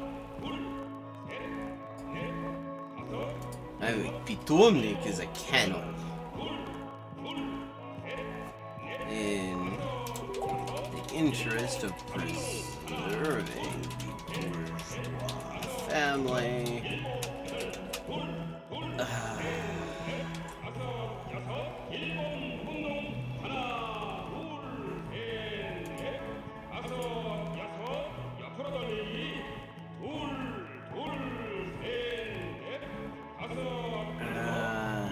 Питомница это.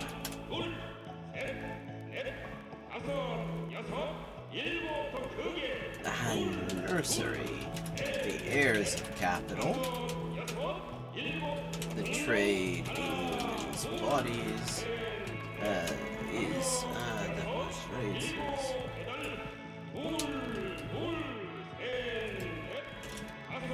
is promoted, but from the point of view of official morality, it is strictly condemned.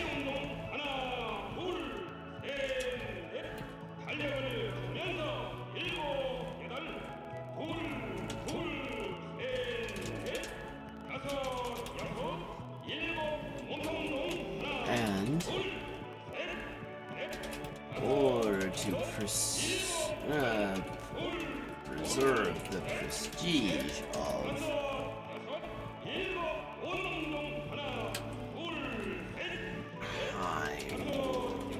purity in their own eyes,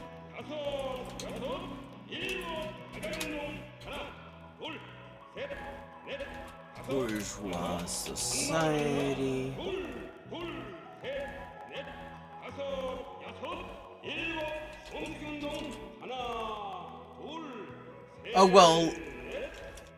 they've been making music videos for ages. You can find lots of this on YouTube. What's different is the style. And in general, what you're seeing is a change in the style of television there. I mean, like, a lot of the sort of news, they seem to be using a lot more, they seem to be learning a lot from Chinese and South Korean TV in terms of their visuals, their, like, computer animations in the past 10 years have really improved.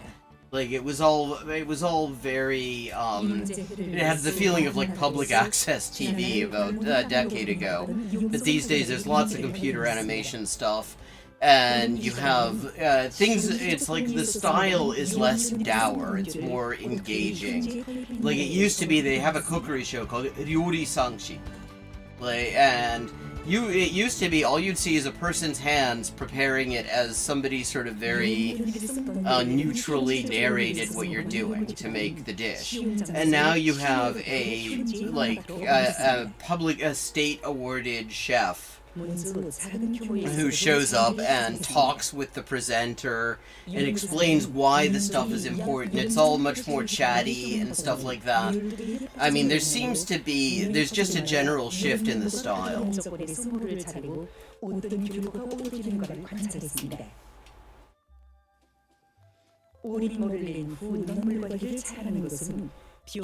A lot of this has happened since the 8th Party Congress, like 2 years ago.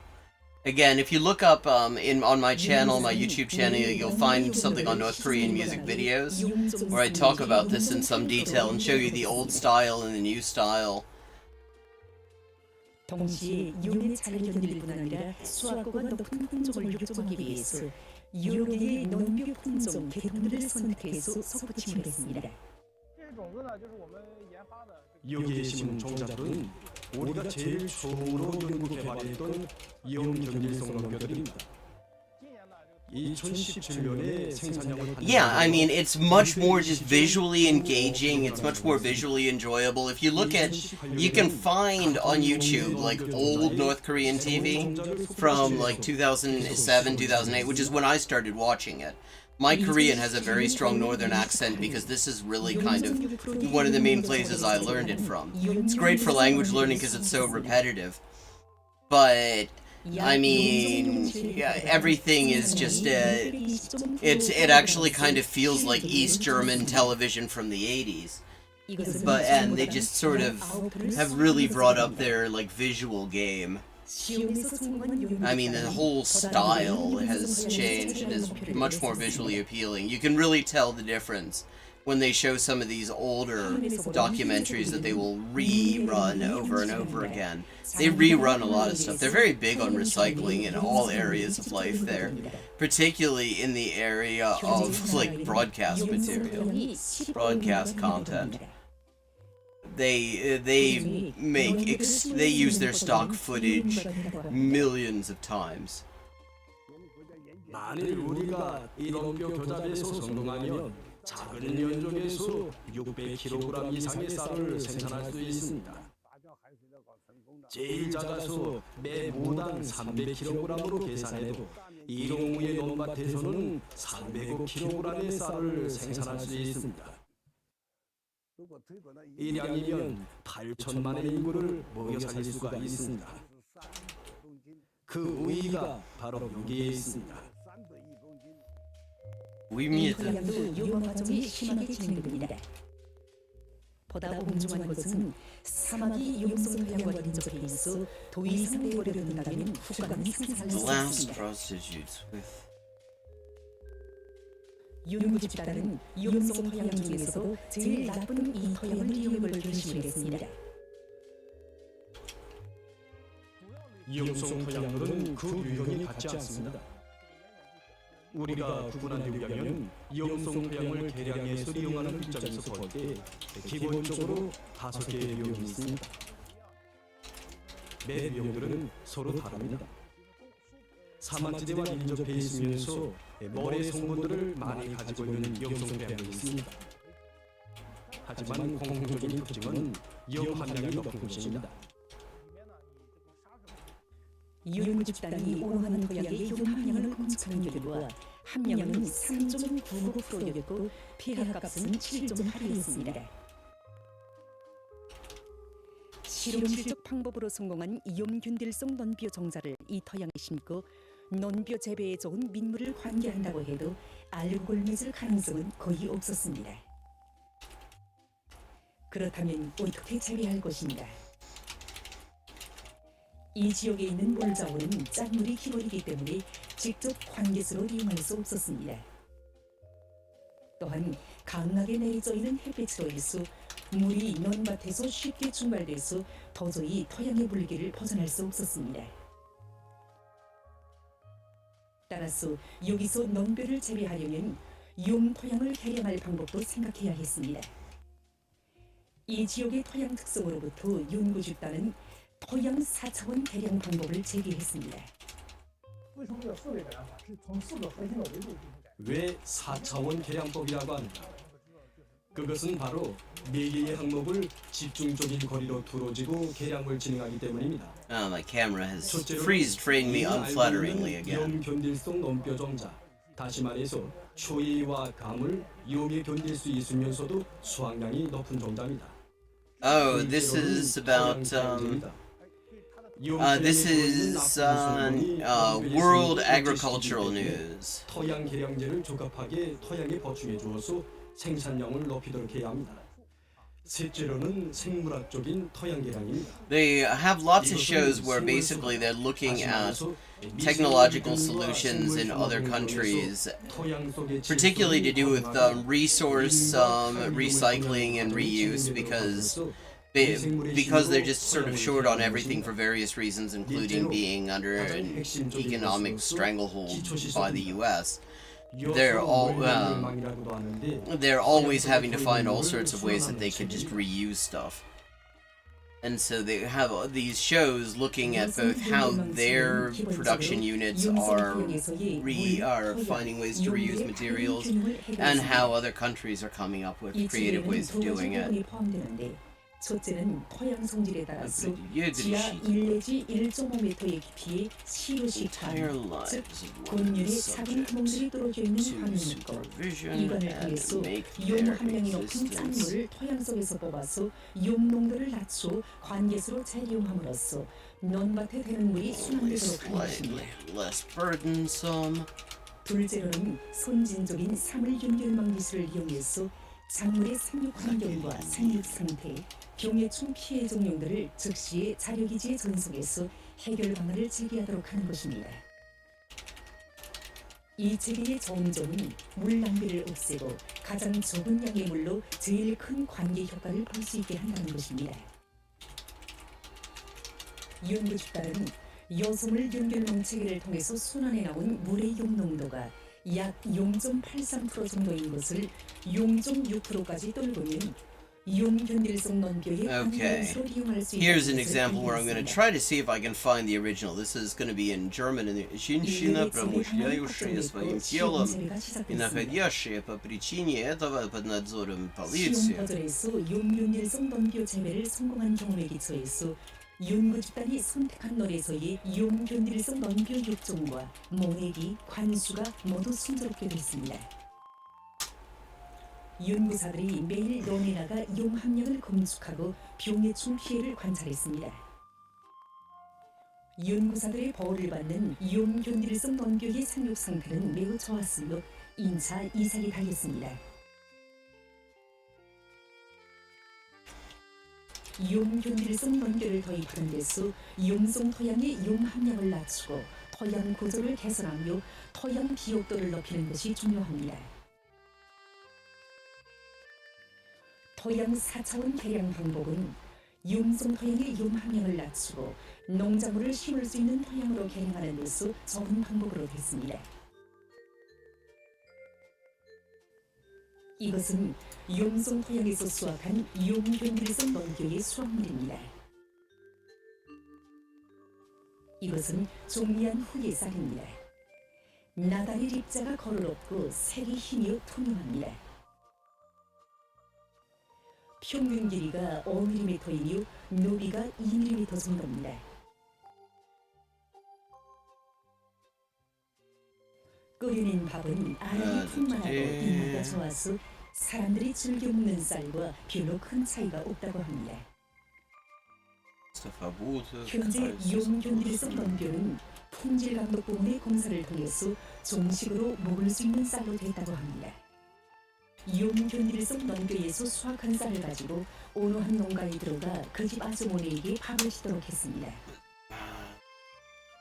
대비적인 효과를 보기 위해서 2개의 밥가마에 각각 일반 쌀과 용견딜성 논교의 쌀로 밥을 지었습니다. 온 가족이 밥을 먹으면서도 밥을 지은 여성을 제외한 다른 사람들은 서로 다른 쌀로 지은 밥이라는 것을 몰랐다고 합니다.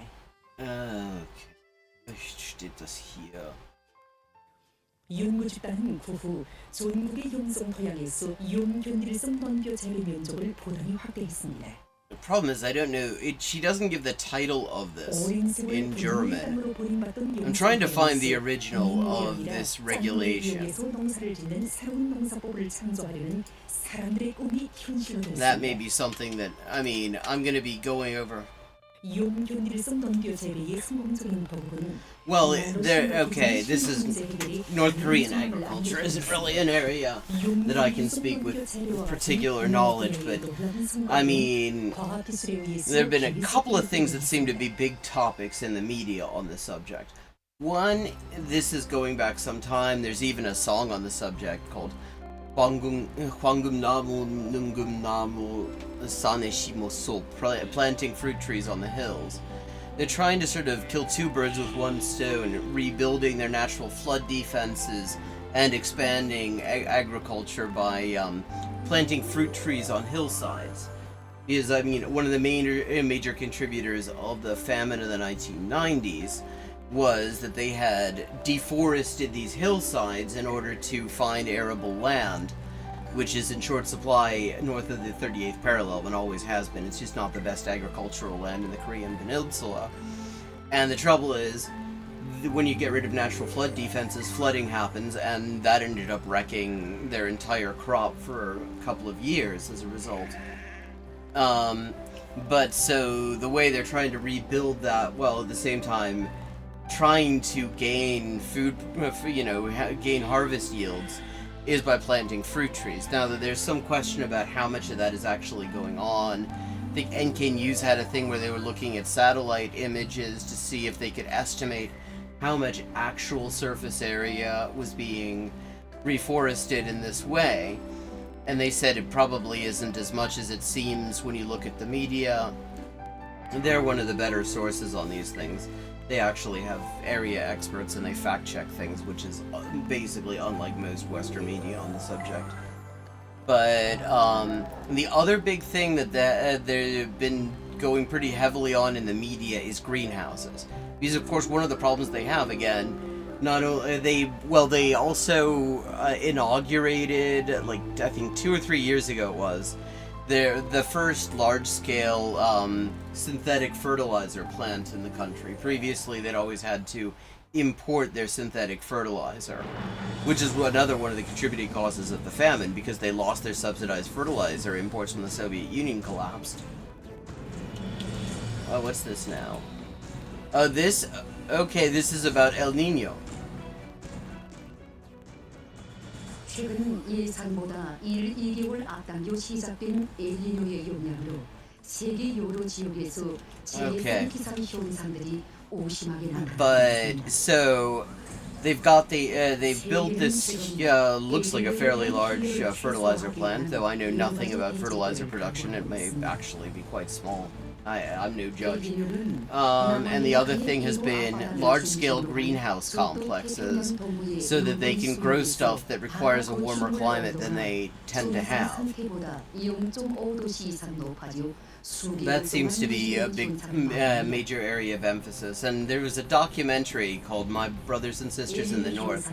You can see the whole thing with English subs on YouTube. It's quite good. It's a South Korean director with German citizenship who managed to get permission, fairly unusual level of access, to check out North Korea and talk with people. And she goes to a collective farm and talks to people about the way they do agriculture, and they say the way that it works there, at least at the time, was that the government will kind of have some experimental farms where they try out new methods, and if they look good, then they will then implement them nationally, and that was sort of the style of it. There's also they seem to do something a little bit like what East Germany would do, where they would bring people in for harvest, except they bring people in from the cities for like rice planting when they have the rice planting season, and that's always a big thing. It gets a lot of coverage in the media there. 이때 건조한 기후였던 페루에서는 많은 비가 내리고 반면에 비가 많이 오던 인도네시아에서는 가물이 들고 산불이 자주 발생했으며 그 연기로 해서 수십만 명이 호흡기 장애를 받았다고 합니다. 1997년은 산불의 해로 불리울 만큼 많은 나라들에서 산불이 일어났습니다. 그 후 2014년 봄철에 발생한 엘니뇨는 2016년 봄철까지 지속됐는데 그 세기는 역사상 제일 큰 것으로 기록된 1997년부터 1998년 엘니뇨 때 못지않게 강했습니다. 2016년에 어느 한 나라에서는 I don't know if I can call it insight. I don't have much, but I try to pay attention, and if I see something interesting. The documentary is really good. She goes to Pyongyang. I mean, and it's also a rare thing because she's a Korean speaker. A lot of the time when you see these documentaries, it's Western crews. They don't necessarily get a lot of access, and they don't necessarily speak much Korean. She can actually speak Korean, so she chats with people. It's quite interesting.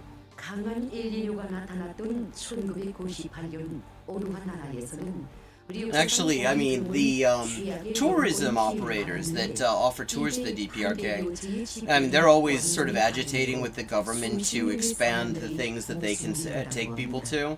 And one of the things that they made, I think it's Pioneer Tours, that they now have available. I don't know if, I don't think the DPRK's reopened their borders for foreign tourists, but they seem to be getting ready for it.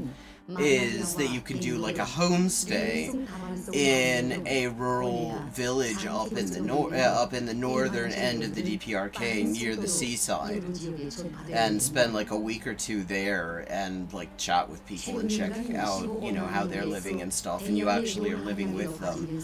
So returning travelers as a result will often have interesting insights to share as a result of that. Заболев одной из специфических болезней или какой-либо другой. 강한 엘니뇨가 발생한 2015년 8월 5일 벽성군에서는 6시간 동안에 341mm의 폭우가 내렸으며 지난 시기 많은 비가 내리는 현상이 드물었던 낮은 시에서는 Okay, this looks like I'm missing something here in the OCR. 매우 많은 폭우가 내렸습니다. 2018년 7월 15일부터 8월 16일까지 그 세기와 지속 기간에 있어서 지난 시기에 볼 수 없었던 가장 극심한 고온 현상이 나타났습니다. 특히 기온이 가장 높았던 8월 3일과 4일 Available for admission to the hospital specified by the police and remain there until she is cured. 시상자들은 이번 엘니뇨 현상이 올해 11월부터 다음해 1월 사이에 최절정에 달할 것으로 예측하고 있습니다. 특히 세계 기상기구는 correcting these because this way there can also be a Russian original that is in an easy to use electronic format. 최근 세계 여러 나라들에서 발표한 자료에 의하면 적도 태평양 동부에서 바다 오춤 온도가 계속 높아지고 있습니다. 7월 17일에 Well, it can certainly help you with Korean. 일니뇨 기본 감시구역에서 바다 오춤 온도는 평년보다 1.1도씨 정도, 또 끼와 바다 부근에서는 평년보다 3.4도씨 정도 높아졌습니다. 전문가들은 지구 온난화에 세기가 중동 이상인 일니뇨 현상까지 겹친다면 극단한 이상기후 현상이 더 자주 발생하고 부범위도 더 넓어지며 부세기 또한 더 강해질 것이라고 주장하고 있습니다. 지금 엘니뇨 영향으로 아시아와 유럽, 북아프리카, 북아메리카의 여러 나라들에서 40 내지 50도씩 극심한 고온과 유파가 나타났으며 또 어떤 나라와 지역들에서는 빌리없는 폭우와 군물, 강한 폭풍으로 수많은 인명 피해가 발생하고 적지 않은 경제적 손실을 입었습니다. Military 우리나라의 posts, 일부 visit 지역에서 theaters, 허브와 마누기, and 떠든가 gardens 같은 belonging 계속 to 상징들이 them, 많았습니다. concerts, 7월 8일부터 circuses, 24일 사이에 소해안의 일부 zoological 지역과 and 자강도, botanical gardens, 흥룡북의 부족 지역에서 or 1시간에 38 내지 68mm의 폭우가 내렸으며 пытаться в открытом экипаже по запрещенным улицам. 황해남북도의 여러 지역과 강원도의 일부 지역, 청진, 나선, 개성에서는 하루에 100 내지 148mm의 많은 비가 내렸습니다. 7월 19일부터 21일까지 기간에 이제 기온이 매우 높았는데 이때 전국 평균 최고 기온은 31.3도였어서 Travel on 평년보다 prohibited 3.7도씩 streets in an open carriage. 이 기간에 평양시를 비롯한 서해안 내륙의 일부 지역에서 일 최고 기온이 33도 이상이고 일 평균 상대 습도가 70% 이상으로 높아 폭염 현상이 나타났습니다. 앞으로 8월 상순에 중부 내륙과 동해안 여러 Just skips 지역에서 to section 폭염 11. 현상이 나타날 것으로 예견되며 8월 상순과 하순에는 서해안과 함경남도, 강원도의 일부 지역에서 폭우와 많은 비가 내릴 것으로 예견됩니다. This is about, they're talking about dangerous climate phenomena that can be expected during this period. They often do this. They'll be like, when there's unusual heat waves and things like that, there will be a special like PSA telling people in agricultural areas what they need to do in order to protect crops from it and stuff like that.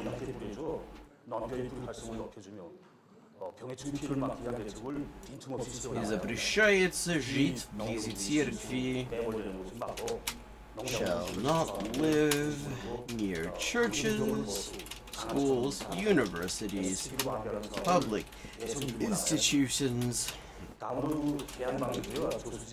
social institutions, military posts, and any place set forth in Section 5, nor shall may she live on the ground or basement floor of houses. 구급 환자가 생기는 경우 긴급 의료대를 주수에 동원시킬 수 있도록 항시적인 대책을 견지하여 They speak about it for the most part. I mean, as a source of serious problems that they're going to be looking at having to find a way to deal with. I mean, another thing that they look at, one of their sort of international, sort of their international coverage. They'll do a series I've seen on how other countries are dealing with natural disasters.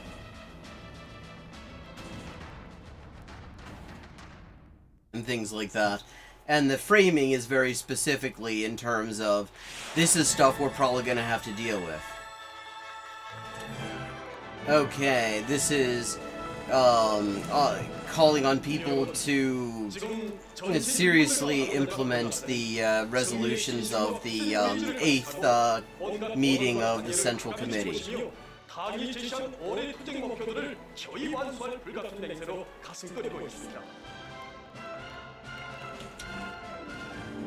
I mean, they definitely take climate change very seriously in terms of a threat.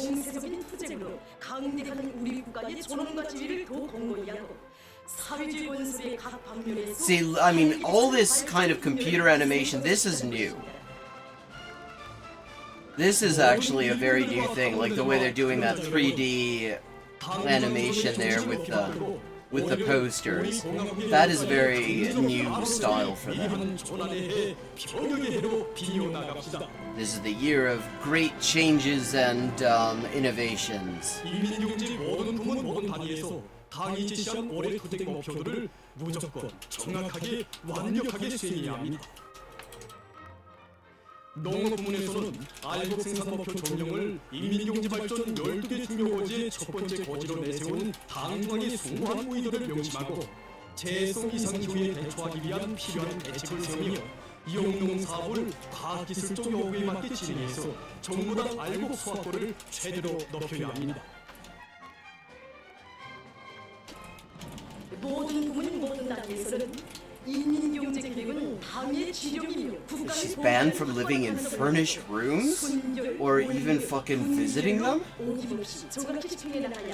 Well, of course, I mean, the thing about being a small country with a tiny economy is even if their emissions were brought down to nil, it wouldn't really have much of an effect on what they're gonna have to look forward to from climate change. So people just have to fucking get ready, really. 건설 부문에서는 완강한 공격전으로 공사 일정들을 틀림없이 밀고 나가야 합니다. 이민경제 각 부문과 단위에서는 상반년도 사업 정령을 심도 있게 분석 총괄하고 결함과 부족점, 약한 고리들을 찾아 적시적인 대책을 강구하며 단위 앞에 나선 정책적 과업들을 성과적으로 수행할 수 있는 명안을 탐구 적용해야 합니다. 모두가 청송과 애국의 마음을 지니고 국가 부문 발전에 실질적인 기여를 해야 합니다. 청송과 애국은 이 땅에 태어난 우리 인민 모두의 마음속에 소중히 간직되어 있는 순결한 사상감정입니다. 이 위대한 정신, 무한대한 힘을 총분출시킬 때 점령 못할 여세, 뚫지 못할 난관이란 있을 수 없습니다. 평남 한전에서 시작된 사회주의 애국한 총선운동의 불길이 우리 근로자들이 지켜선 모든 초소와 일터마다에서 세차게 타번지게 해야 합니다. 누구나 사회와 집단, 동지들을 위해서 자신을 아낌없이 바치는 공산주의적 미품과 미덕을 발휘하며 다같이 전진하고 다같이 발전하는 데서 참된 삶의 가치와 보람을 찾아야 합니다. Zhinsky Division, Bogdan. Okay, let's see. This looks like something I do not already have a full text original on. So we're gonna see if I can source a full text original of Bogdanovich's Zhinsky Division, which means the women's movement.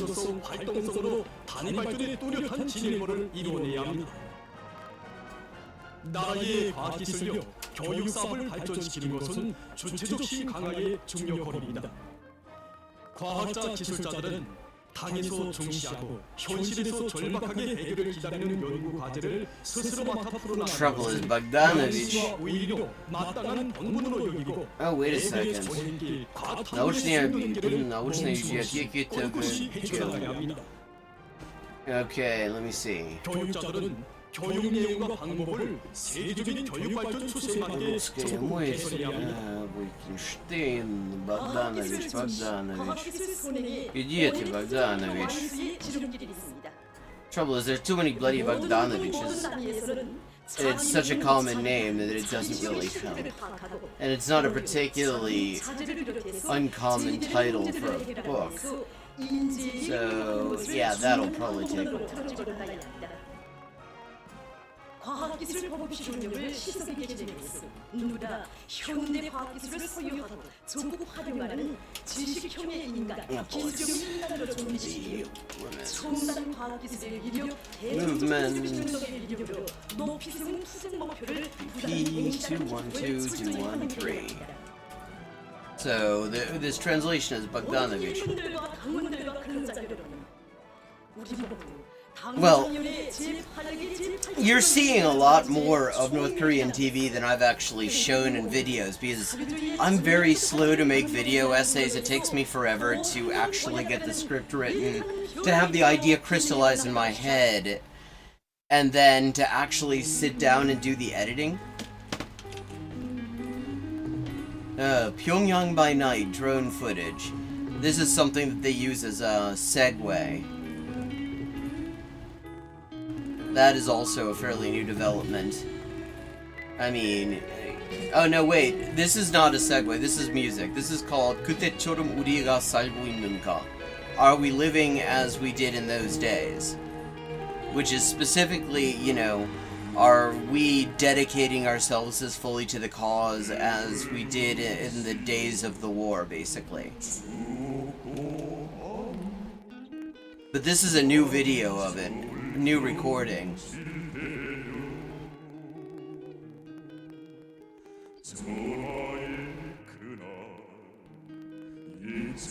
I mean, even this font that they're using is actually a new development in their TV production.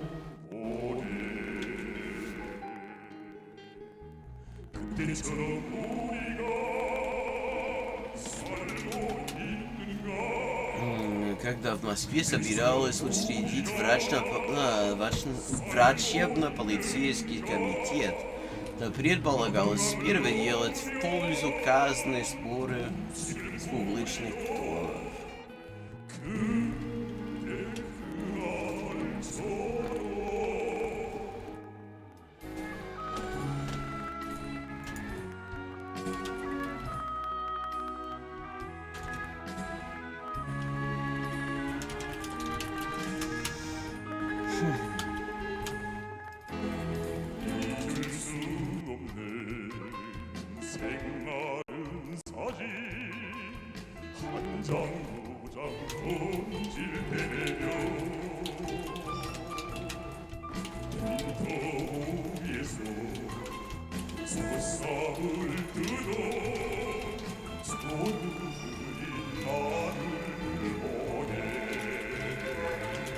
Ah, fucking camera.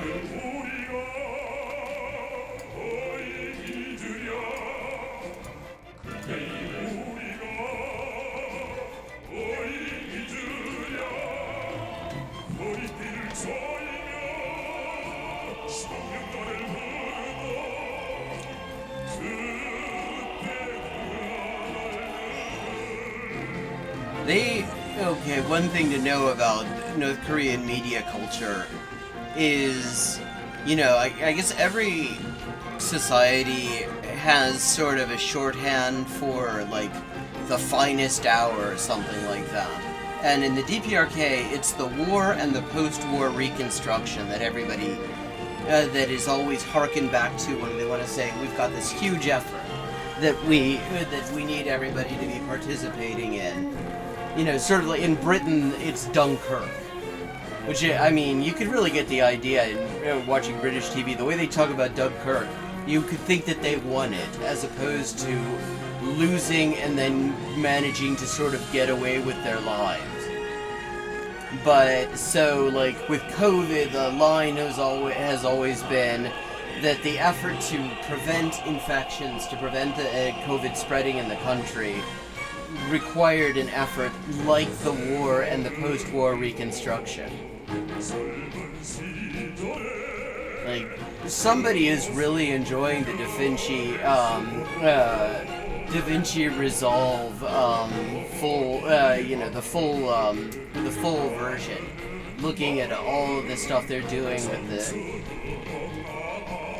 It's really cool. I know enough about video editing now that I can see how they did this. Let us all forever live as we did in those days. Is what they're singing. Yeah, this is recent because they just showed some of the very recent housing construction in Pyongyang. This very futuristic looking street called, I think it's Songkwagori. Which, I mean, you look at the style of the buildings, it looks like some shit you could use to shoot, like Star Trek. Like, Earth scenes from the first Star Trek episode. For Maytune.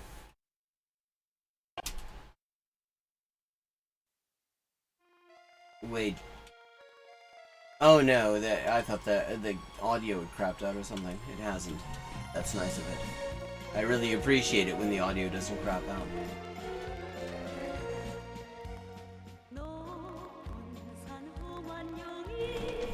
Oh, this is another new video. You can always tell the new videos because the font is smaller and more handwritten, and it doesn't cover the entire. Yeah, well, except in the US, where the whole fucking propaganda has, and I have a video on this too. If you look up, like, it's like North Korean public health propaganda or something like that. I did a video on it. But the style, like in the US, it's all been, oh, do you have to? Oh, it's great. We can just sort of pretend that the pandemic doesn't happen anymore. our secret weapon is being in denial and finding ways to not, like, notice the fucking body count. I have to say, I wouldn't necessarily do COVID messaging the way they, the exact way they do it, but the themes that they hit are not bad. They are exactly like, the importance of not letting our guard down. The fact that it is something that does require all of us to be making an effort. And shit like that. I think that's that is based and is just basically too much like right.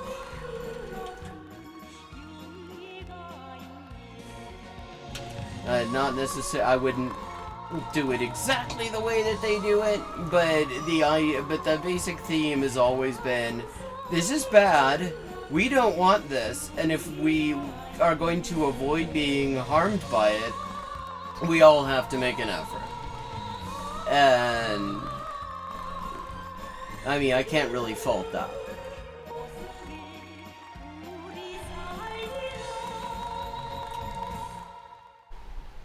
Но потом это было признано неудобным, в особенности потому что учреждение какого бы то ни было сбора с публичных женщин не согласовалось с духом наших законов. Ибо это могло бы казаться дозволением правительства промышлять непотребством. 피난민 공장 건설은 우리들에게 하루빨리 좋은 옷감을 마련해 주시려는 위대한 수령님의 발기우에 일도서게 되는 당시 우리나라에서 최대의 산업 건설이었다.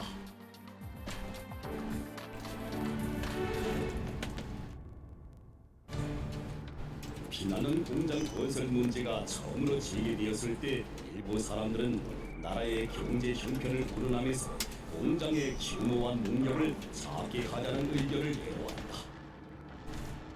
그러나 지난날 가난하고 헐벗은 우리 인민들에게 좋은 옷감을 마련해주기 위한 사업을 어떻게 순전히 돈으로만 타산하겠는가? 누가 뭐라고 하든 동요하지 말고 피나는 공장을 대규모로 건설해야 한다고 하신 위대한 수령님의 교시는 건설자들의 심장을 세차게 들어잡았다.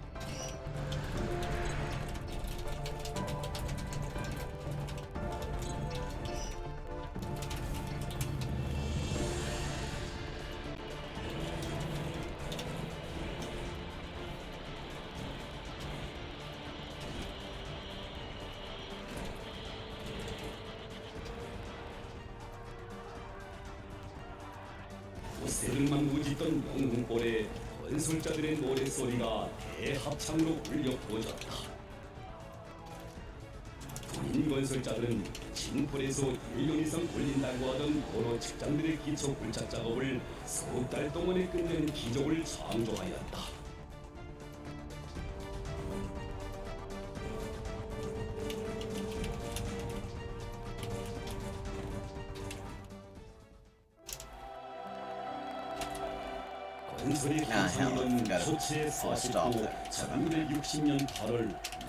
Okay, how far have I actually gone? Wow! I've done pretty well! I was worried I was actually going to do less because I have the stream going. But I'm actually only 300 words short of my goal today. Yay! That's neat. Okay, what factory is this? I haven't really been paying attention. Kim Jong-un looks a lot like his grandfather. When you look at it's actually hard to tell sometimes. This is their synthetic fabric Vinylon, the factory that makes Vinylon. Vinylon.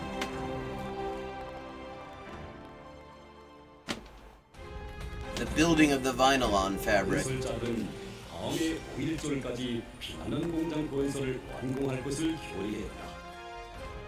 Yeah, I mean, the US government has done everything to destroy their own credibility on this. Like, telling people masks would do more harm than good, even though it was really fucking obvious that masks were going to be No, you haven't disturbed me at all. I think, if anything, this has encouraged me to keep going. Because often I get distracted when I'm working on this. And I get tired and then I go and do some other shit. I'm gonna just take another little break and then I'm gonna try to get through these last 300 words. Fuck it, I'm this close to actually meeting my goal for today.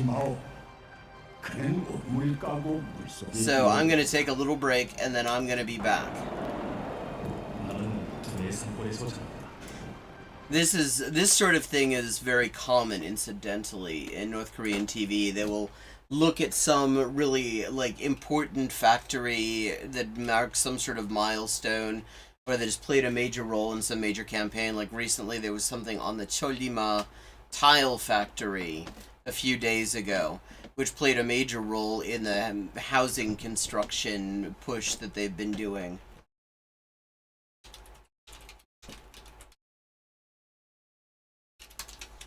So, okay, let me just save my work. I don't want to lose all this. But I will be back shortly, and then we're going to see if I can't knock out that last 290 words.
Bear with me for a moment.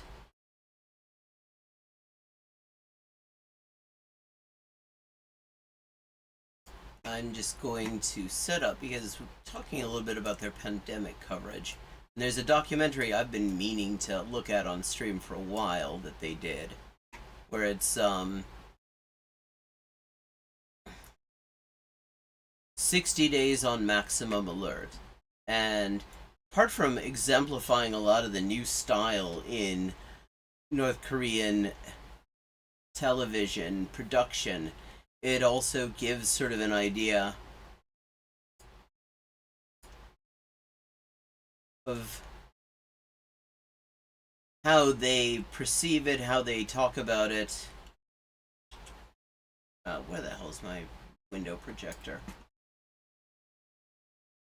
My mouse is occasionally develops a mind of its own. And give you just sort of a general idea.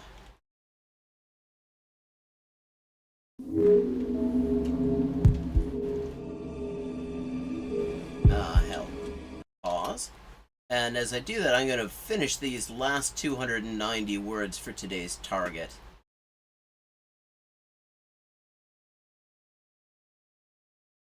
발피에는 수많은 사람들의 목숨을 빼앗아간 조금의 전염병들이 기록되었습니다. 되어 있다. Over human history, numerous plagues have been recorded as taking lots of human lives.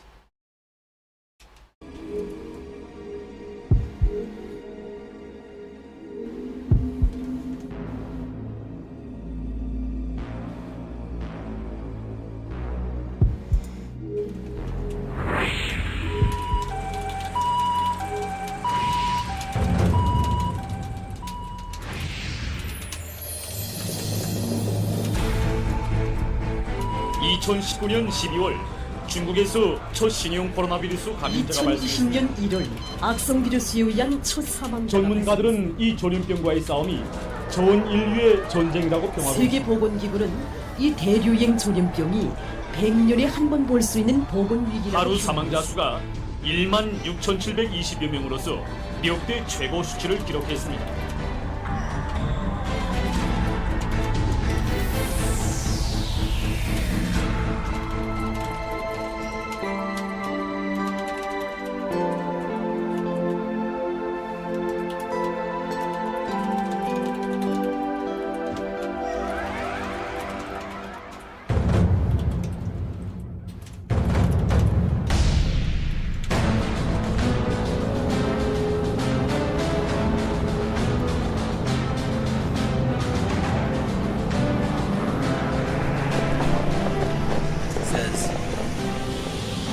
This is after. See, they went over 2 years without any recorded cases at all, and there have been studies that indicate that that probably is accurate. I mean, apart from everything else, they completely shut down any direct contact with the outside. Like, literally, I mean, North Korean workers working abroad were basically left stranded. They stopped any kind of even goods trains coming across the border. So there's reason to believe that when they say that they didn't have any cases, which they were actually very careful never to just openly come out and say on television. I think probably because they didn't want people to let their guard down. When they say that, that's probably fairly reliable. And so this is like 2 years in, they start having cases, and this is about their response.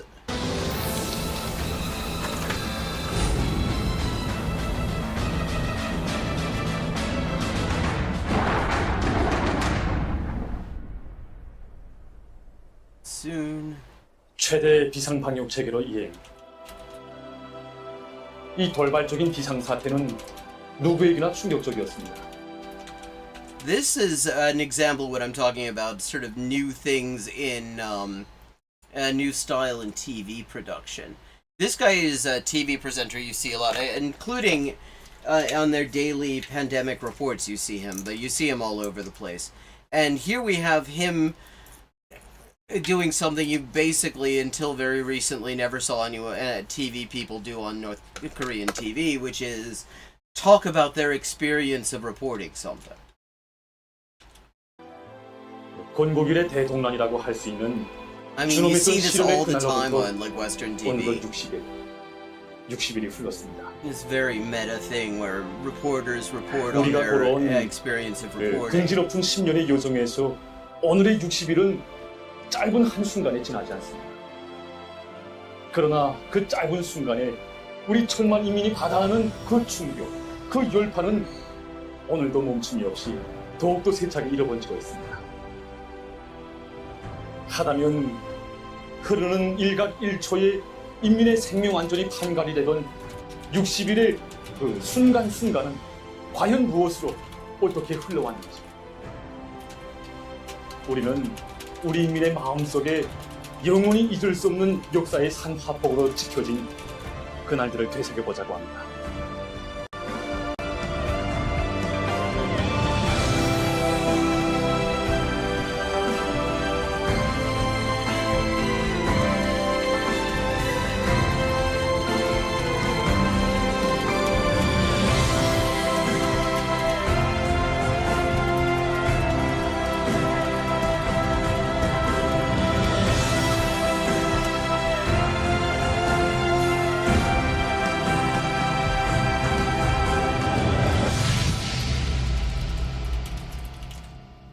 Okay, there's another one of these places where the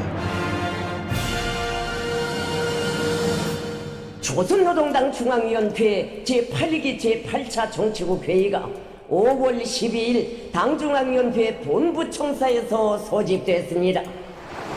2020년 2월부터 오늘에 이르는 2년 3개월에 걸쳐 굳건히 지켜온 우리의 비상방역 전선에 파동이 생기는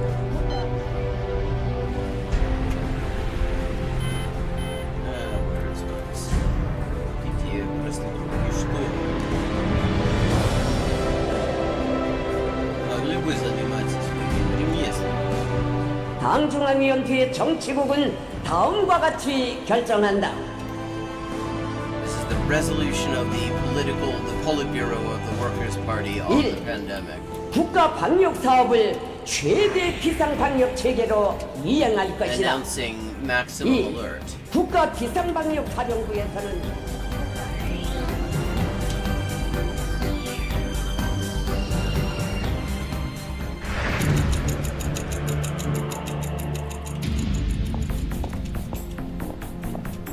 This is the guy, the face of their response. 도시군들을 좀 철저히 봉쇄했습니다. They bring him in to every day during this period to announce the current figures on cases and fatalities and any updates on the rules. 지역별로 집회시키고 This says no. 사업 단위와 생산 단위. This is the lockdown. Basically, yeah, as limited as travel within the country is 직면한 보건위기 anyway, 상황을 하루속히 역전시키고 방역의 안정을 회복하며 우리 인민의 건강과 안녕을 수호하는 것은 우리 당 앞에 나선 가장 중차대한 도전이고 기상의 과업으로 된다고 하시면서 방역 전쟁을 승리적으로 주도해 나갈 당 중앙의 결심과 의지, 전략 전술을 천명하셨습니다.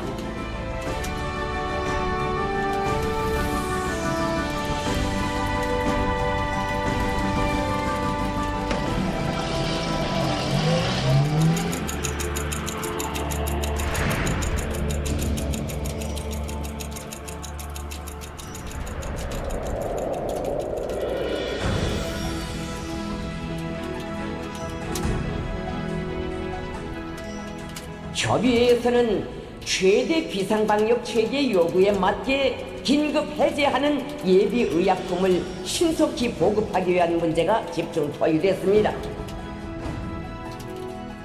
우리 당 중앙이 역사의 시련 앞에서 다시 한번 자기의 영도적 역할을 검증받을 시각이 왔다고 하시면서 우리가 무엇 때문에 필요한 사람들인가, 우리가 누구를 위해 목숨까지 바쳐 싸워야 하는가를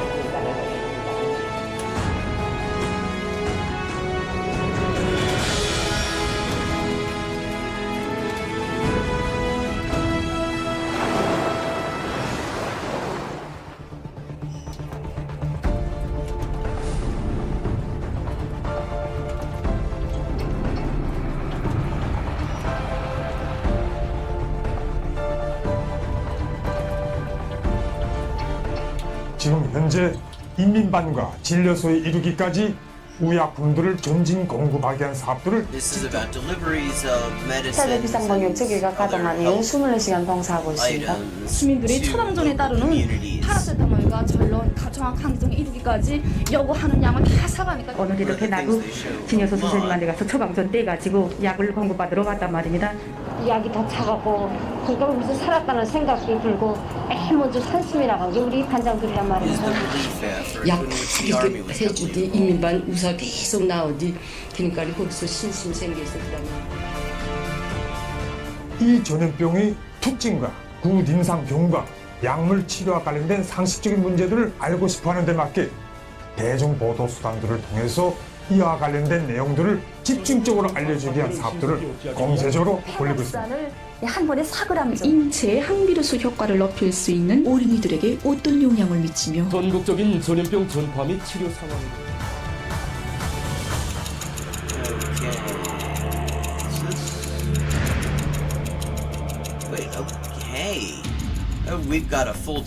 지금 열병이 수도권을 중심으로 동시다발적으로 전파 확산되고 있습니다. 평양시에서 20만 2천여 명의 유혈자들이 발생했습니다. 협의회에서는 국가방역체계가 최대 비상방역체계로 이행한 후 전반적인 방역 실태를 재점검하고 의약품 공급에서 나타난 현황들을 시급히 바로잡기 위한 문제를 집중 토의했습니다.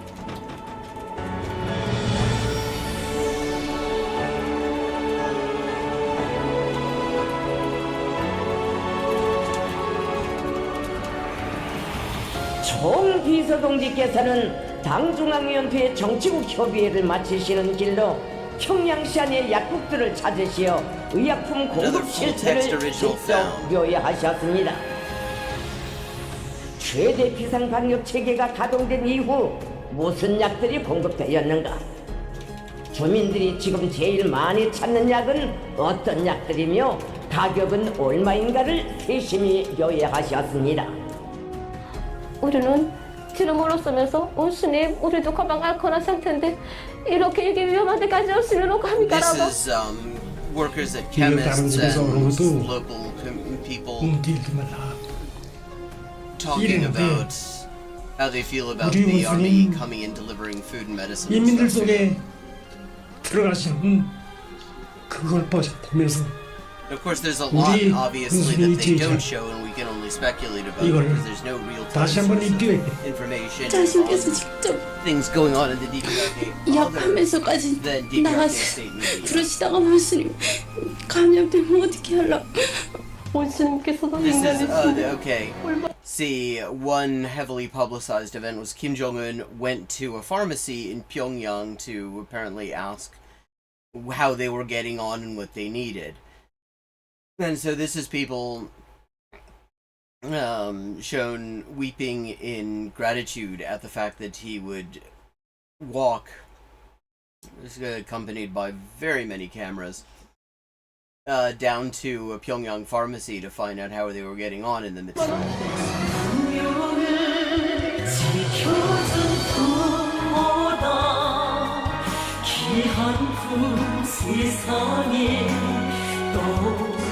정말 이거 꿈이나?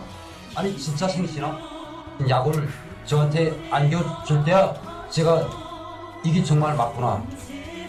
우리 원수님께서 우리 때문에 그처럼 심리하실 줄을 고마워서 너무 고마워서 그렇습니다.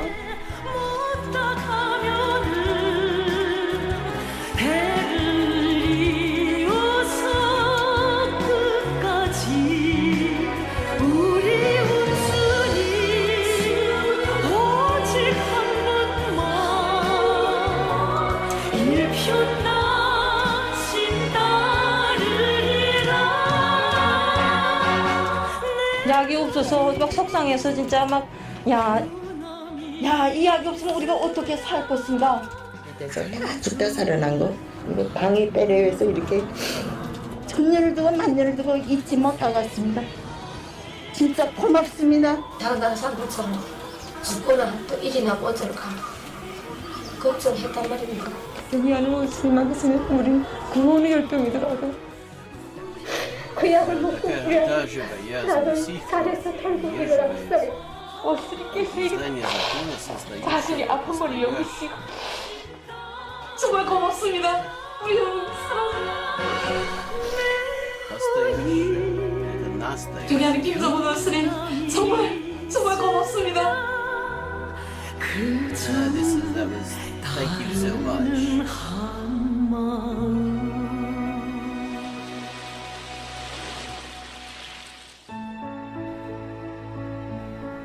정말 눈물이 없이는 덜 수 없는 화폭들입니다. 그렇습니다. 이 편집물이 방영되자마자 정말 수많은 시청자들로부터 반응이 대단했습니다. 편집물을 만든 저 자신도 매번 볼 때마다 정말 눈물이 흐르는 것을 어쩔 수 없었습니다. 제가 이거 특집 비상방역 체계하에 20일을 만드는 그 짧은 기간에 정말 평범한 날에는 다른 느끼지 못했던 그런 많은 것을 체험했습니다. 정말 최대 비상방역 체계로 이행했을 때 그때 처음에 우리 인민들 모두가 얼마나 놀랍고 당황했겠습니까? 저부터도 그 매일과 같이 그 세계적인 악성병 상황을 보도하면서 다른 나라들에서 수백만에 달하는 사람들이 이 전염병에 걸려서 정말 무고한 목숨을 잃는 그런 비참한 실태를 보았지만 정작 우리 앞에 닥치고 보니까 정말 가슴이 막 a lot 손실해지고 of the essential stuff the army just did, which is not too different to how things normally are. Like, a lot of what the army does there is stuff like construction work and mining and things like that. In fact, the reason you're not allowed to photograph building sites when you're on a tour of the DPRK is precisely because you're not allowed to photograph soldiers. And it's soldiers who are doing most of the construction work in the country. So it seems like the army ended up just doing a lot of, just doing somewhat more essential work than they were already doing. 그때 우리가 이 편집물에 미처 다 전하지 못했던 그런 감동 깊은 이야기가 있었습니다. 그것이 바로 지난 15일에 있은 이야기인데 5월 15일 상업성으로부터 새로운 가업을 받게 되었습니다. 그 가업 인중은 15일 24시까지 전국의 어린이들에 대한 애기젓가루, 암가루 공급 사업을 끝낼 때 대한 가업이었습니다. 그래서 우리는 공장에 나가게 되었습니다. 거기서 우리는 정말 상상밖의 놀라운 소식을 접하게 되었습니다. 경야는 청소동지에서 아니 글쎄 말 못하는 우리 어린이들 1살, 2살짜리 어린이를 먹는 젓가루, 암가루 공급에 대한 특별 조치까지 취했었다는 것이 나옵니다. It's a specific type of sex work that existed in Imperial Russia, where working class women would basically go to these fairs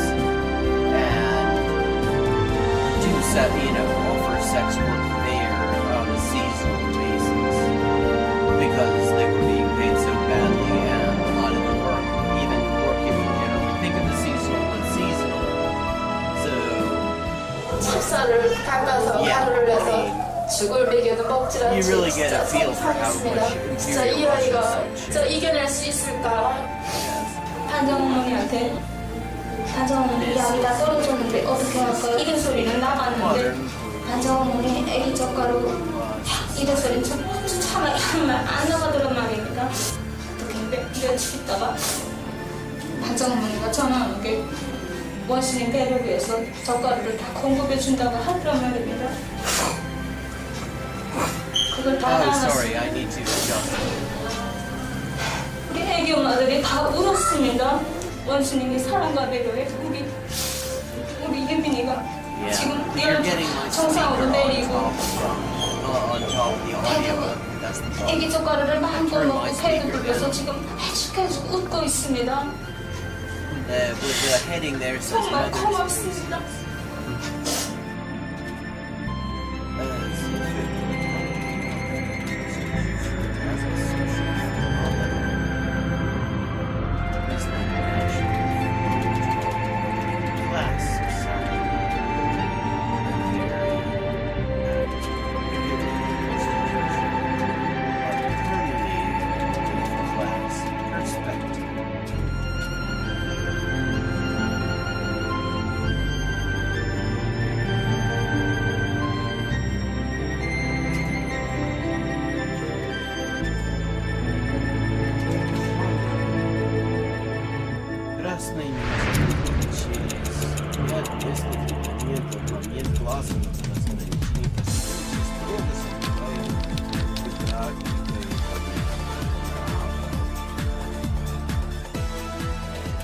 현재 인민군대 군의부문 일꾼들이 평양시 안의 모든 약국들에 전개됐고 여기서 24시간 동안 구약 공부를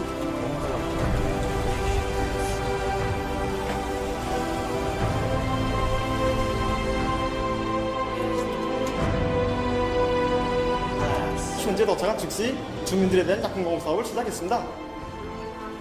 제가 알려준 것을 들어보면 해보십시오. 해주시라고 국민들 수요는 무조건 충족해줘야 됩니까?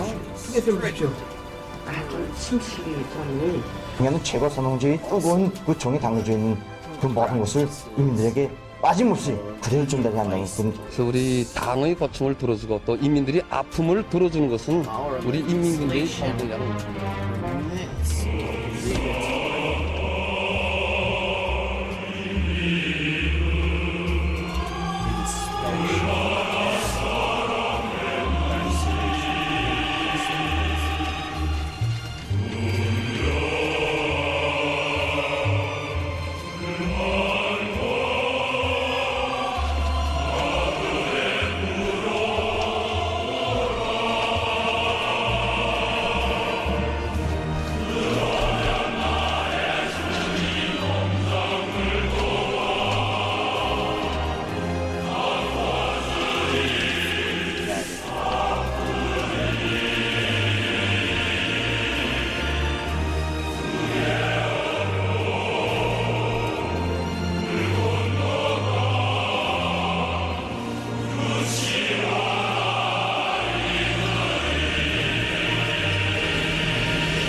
비상방역기간 우리 화손 군인들과 우리 이민들과의 관계는 이 친부모, 친자식, 이 친형제의 관계였습니다. 제가 얼마 전 자기들의 피를 소슴없이 바쳐서 사경에 처한 한 농장원을 구원한 화손 군인들에 대한 이야기를 듣고 랑랑구역 벽지돌이에 대한 취재를 진행한 적이 있었습니다. 거기서 우리 군인들이 구원해준 이 김용회동뿐 아니라 그 농장의 모든 사람들이 하나같이 하는 이야기가 바로 우리 원수님 보내주신 군대가 제일이라고, 우리 원수님 보내주신 군대가 있어서 우리 모두가 살아났다고 뜨겁게 얘기하는 것이었습니다.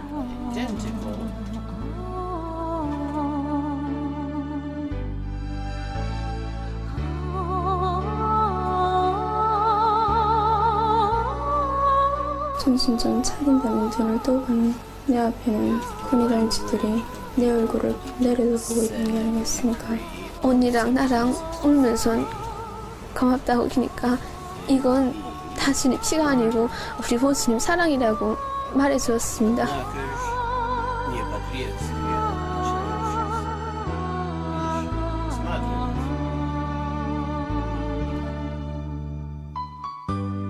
저희 몸에는 정말 우리 군인 동지의 피가 흐르고 있습니다.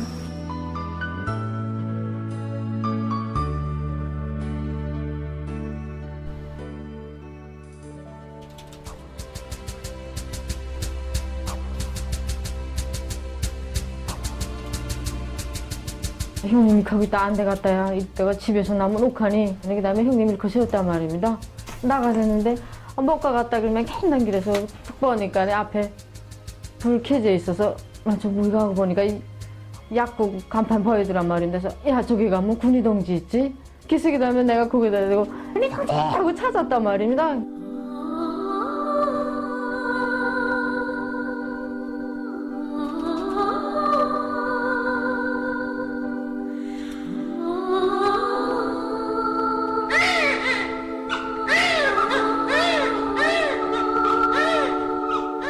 갑자기 떼나갔으니까 무슨 버도 없었단 말입니다. 군이 동지 그 바쁜 속에서 가재천으로 싸고 또 백포로 싸고 그다음에 자기 군복 깨지고 군복으로 아이를 쌌단 말입니다. 그래서 우리 적한 태어나자마자 우리 원수님 보내주신 인민군대 이 고촌 투복에 싸가지고 거거성을 울렸습니다. 군이 동지 정말 고맙습니다. 고맙다는 말은 나한테 하지 마십시오. 그건 우리 응당한 본분이고 사명입니다. 저한테 고맙다는 소리 다시 하지 마십시오.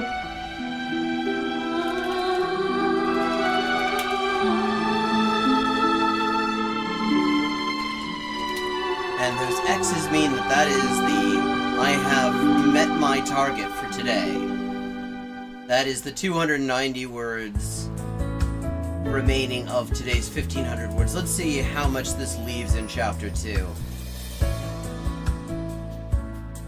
처음에는 북한에서 이렇게 데려간 줄 알았단 말입니다. 근데 군이 동지 아주머니라 그러더란 말입니다. 같이 군이었답니다. 그래서 남편 더 와서 성남 주민들이랑 치료해 주었다고. 얼마나 뭐 감동되고 고마운지. 뜨거운 진정에 혈육보다 더 가까워졌다는 거예요. 14,450 words to go out of an original 25,000. So I've done 11,000 words so far, almost up to 50%. If I can manage another 1,500 words tomorrow, we'll be very near 50% of chapter 2, which is the second longest and second to last chapter of Kollontai social basis of the female question. And if you go to my Patreon, in addition to the opportunity to support the project in various ways, either direct contribution or by contributing to my Patreon, which is also kind of a direct contribution as well, and is appreciated one way or another, you can find tasters from the chapter that I'm currently working on, as well as PDFs of the first two that have already been finished, at least to the stage of draft. 파견해서 So, 약국마다 what 다 page am I 보냈을 on 때 now? 정말 Page 온 나라 인민들이 다 울었을 겁니다. 49, at the bottom of page 49, out of 111 total pages. Really closing in on it here.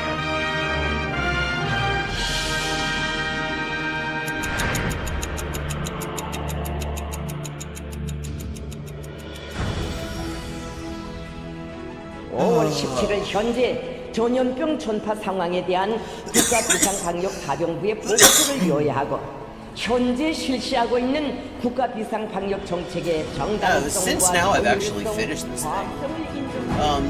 Chad, do you have any questions about the project? 인민생활 분야를 안정시키기 위한 I can look up 대가의 from 노력을 this now. 기울일 때 대하여 지적하시면서 주민들의 치료 수요와 조건을 최대한 보장해 주기 위해 각방의 노력을 다할 때 대하여 강조하셨습니다.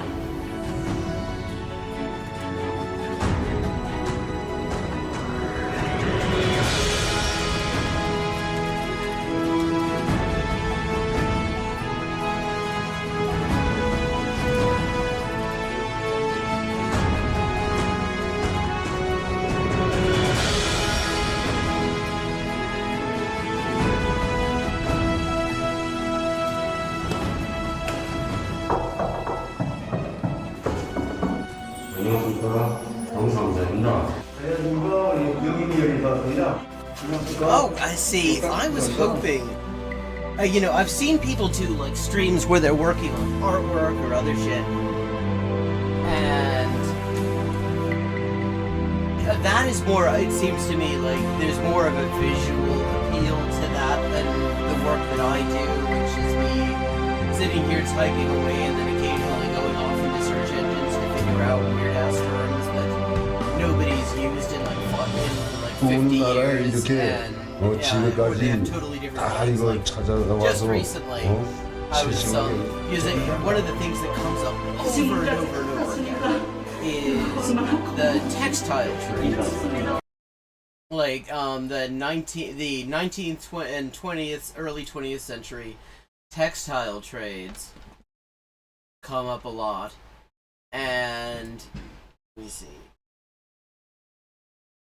The trouble with that is the textile trades have evolved quite a lot since then, and the result of that is that a lot of these terms do not mean what they meant at the time, and the dictionaries do not have them. Like there was one Garnirovshitsa, and so the Russian English dictionary had nothing on it. That was not surprising. But so I go to a Russian source that has been my constant companion in working on this thing, academic.ru, and there they have a wonderful definition. It says a type of textile trade. So thank you, academic.ru. That was really fucking helpful. But it does say it's from the French garnir. So I'm like, okay, it's from French, garnir. So, okay, what about garnisseuse?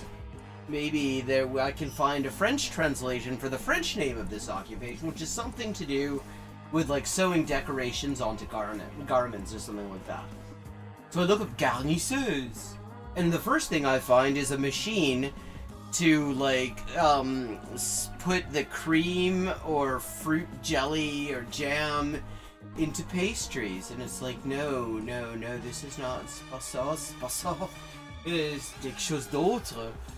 But the problem is so I look for the only other English term I could come up with looking at garnisseur, garnisseuse, is upholsterer, which is furniture. This is the garment trades I'm talking about. You don't upholster garments, to my knowledge. So I still don't really have a good term for it in English, and that's just going to be one of those things that hopefully I can find a historian of the garment industry in Europe in the 19th and early 20th centuries who could look at that and tell me exactly what it would be. But until then, it's just going to be a kind of a bit of a question mark. But, so it's actually nice to see that there are people who are interested in actually watching me do this, because I'm trying to get as much, as much visibility to this project as possible. Because one thing I can be fairly certain of is that I'm not reaching everybody. Fan off. Getting cold. Not everybody who would be interested in this thing is being reached by my publicizing of it. And I really want to get as many people on board and following it and supporting the project as possible.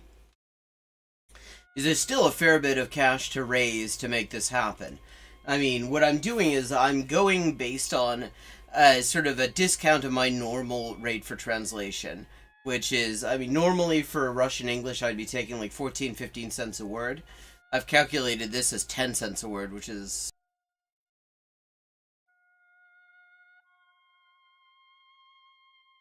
because if I'm doing this is, you can see how much work is involved. If I'm doing this, then I can't, I'm not doing other stuff that I'd be paid for, so I have to get paid somehow, and the way I do that is crowdfunding. And the more I can, and so I'm working, essentially, the way I'm doing it is, the more I work as far as the funding has come in.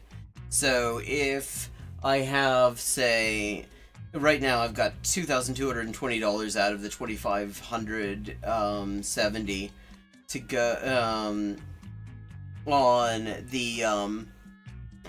this chapter, and so that means 22,200 words I'm going to translate. And then, at some point, and probably by then, the remaining 350 will have come in, and then I'll just do the rest. And at that point, once I've actually finished that, then I format it, I do, fix these footnotes and weird OCR shit, and make a PDF, and it goes up on my Patreon as a draft translation, and people can download it and read it and comment on it, and maybe they have some ideas on some of these weird-ass obscure terms. But yeah, so that's the idea. That's the project. I kind of came to this. Do you know David Graeber's book Bullshit Jobs? But he talks about how a lot of the time what you have is people whose 9 to 5, their regular paid job is actually really not particularly, socially useful. It's just sort of patching compatibility between softwares, or it's some other crap. Nothing particularly interesting, nothing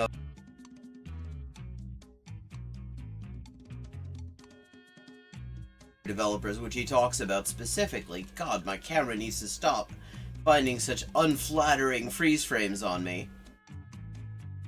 You know, a lot of the really innovative stuff that software developers are doing, they do through crowdfunding in their free time just to have something interesting to work on.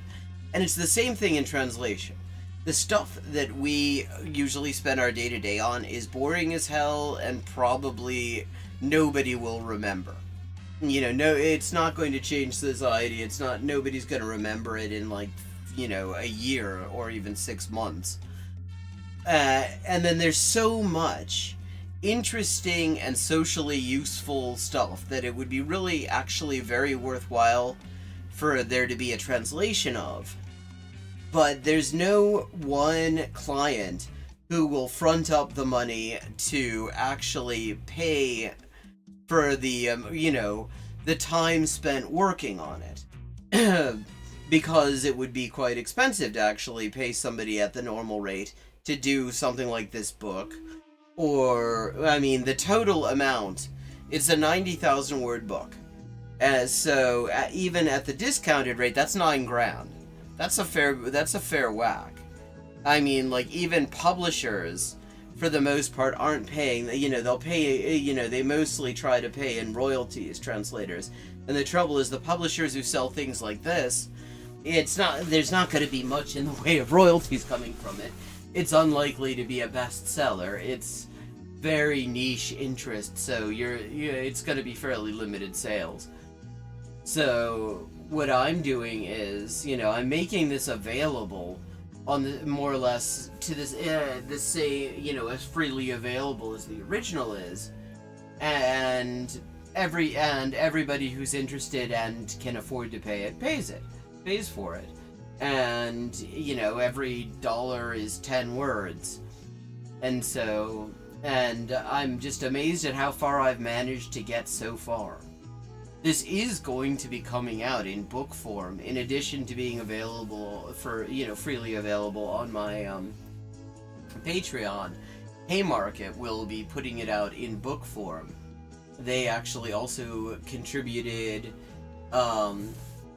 so far, $1,000 to the crowdfunder, which is how I'm only $350 short of my goal here. So that's a thing to look forward to, and I've managed to wangle 30, I think it was, free copies that would be sent to people who've contributed to the crowdfunder. With the fees to come out of my royalties, the fees for shipping and shit like that. So I haven't completely worked out how those will be distributed, but that's a thing that's going to happen. So, you know, some of the people who've been like major contributors, and there are a few of them, for 30 of them there are complimentary copies available. So once this thing actually is finished, and once I put the finishing touches on the translation and they do whatever they're going to do in order to turn it into a book, that's the thing that's going to happen. But that's still a ways off, because the longest chapter is yet to come. The longest chapter is chapter 3, which is women's struggle for political rights.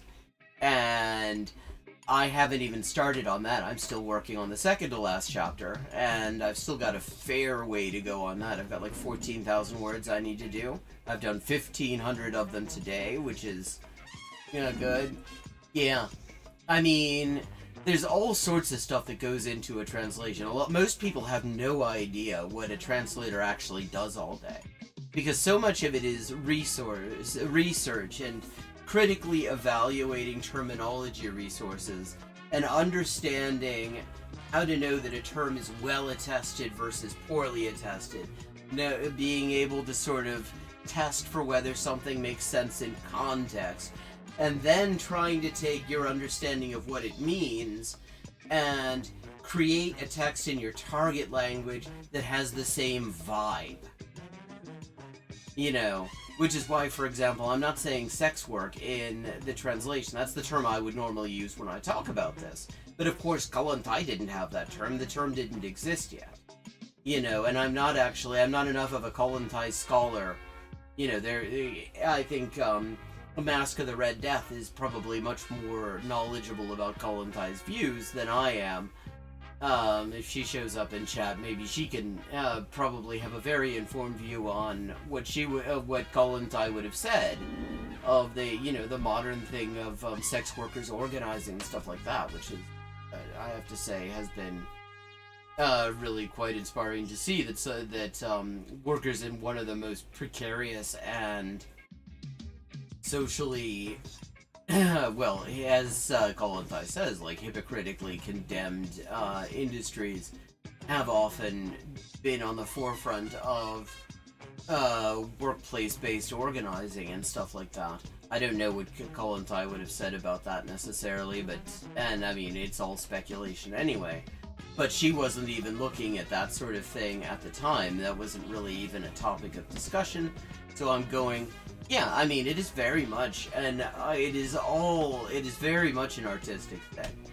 Because, you know, she writes often very forceful, very eloquent prose. I mean, you can read the outrage. You can feel the outrage when you read it. You really can't read this and read it, just give a dry read. Because the outrage is just in every single fucking word of it. And you have to communicate that in the sort of language she would have used in 1908, which is when she was writing this, or 1909 when it was printed. And that is not easy. That is all extremely complicated, extremely fiddly work, and most people, I think that we're just running this shit through a dictionary or something. And it's like, no. Like, it's taken me, you know, 20 years to get as good at this, over 20 years to get as good at this as I am. And I'm still learning now. So, you know, about, you know, the best resources and ways of thinking about interpreting these things and all that stuff. And with that, it is time for me to do something about eating. So I'd just like to thank everybody who joined me in watching me work. And if you enjoy the stream, please consider contributing to the project.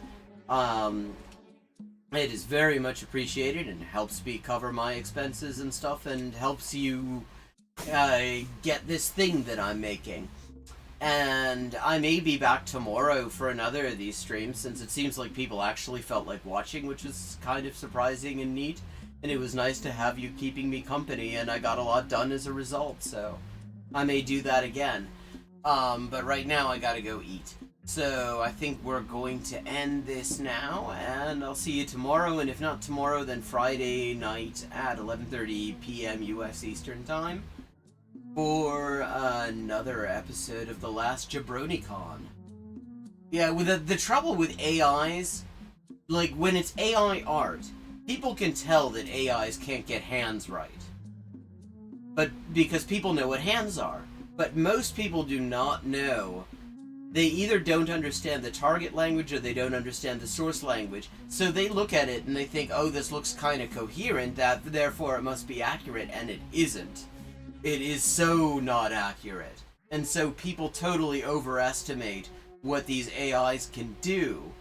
And it actually is really hurting translators' livelihoods as a result, despite the fact that these things suck. They're absolutely fucking useless. And, I mean, it is the bane of a lot of our existence. But okay, I'm going to do...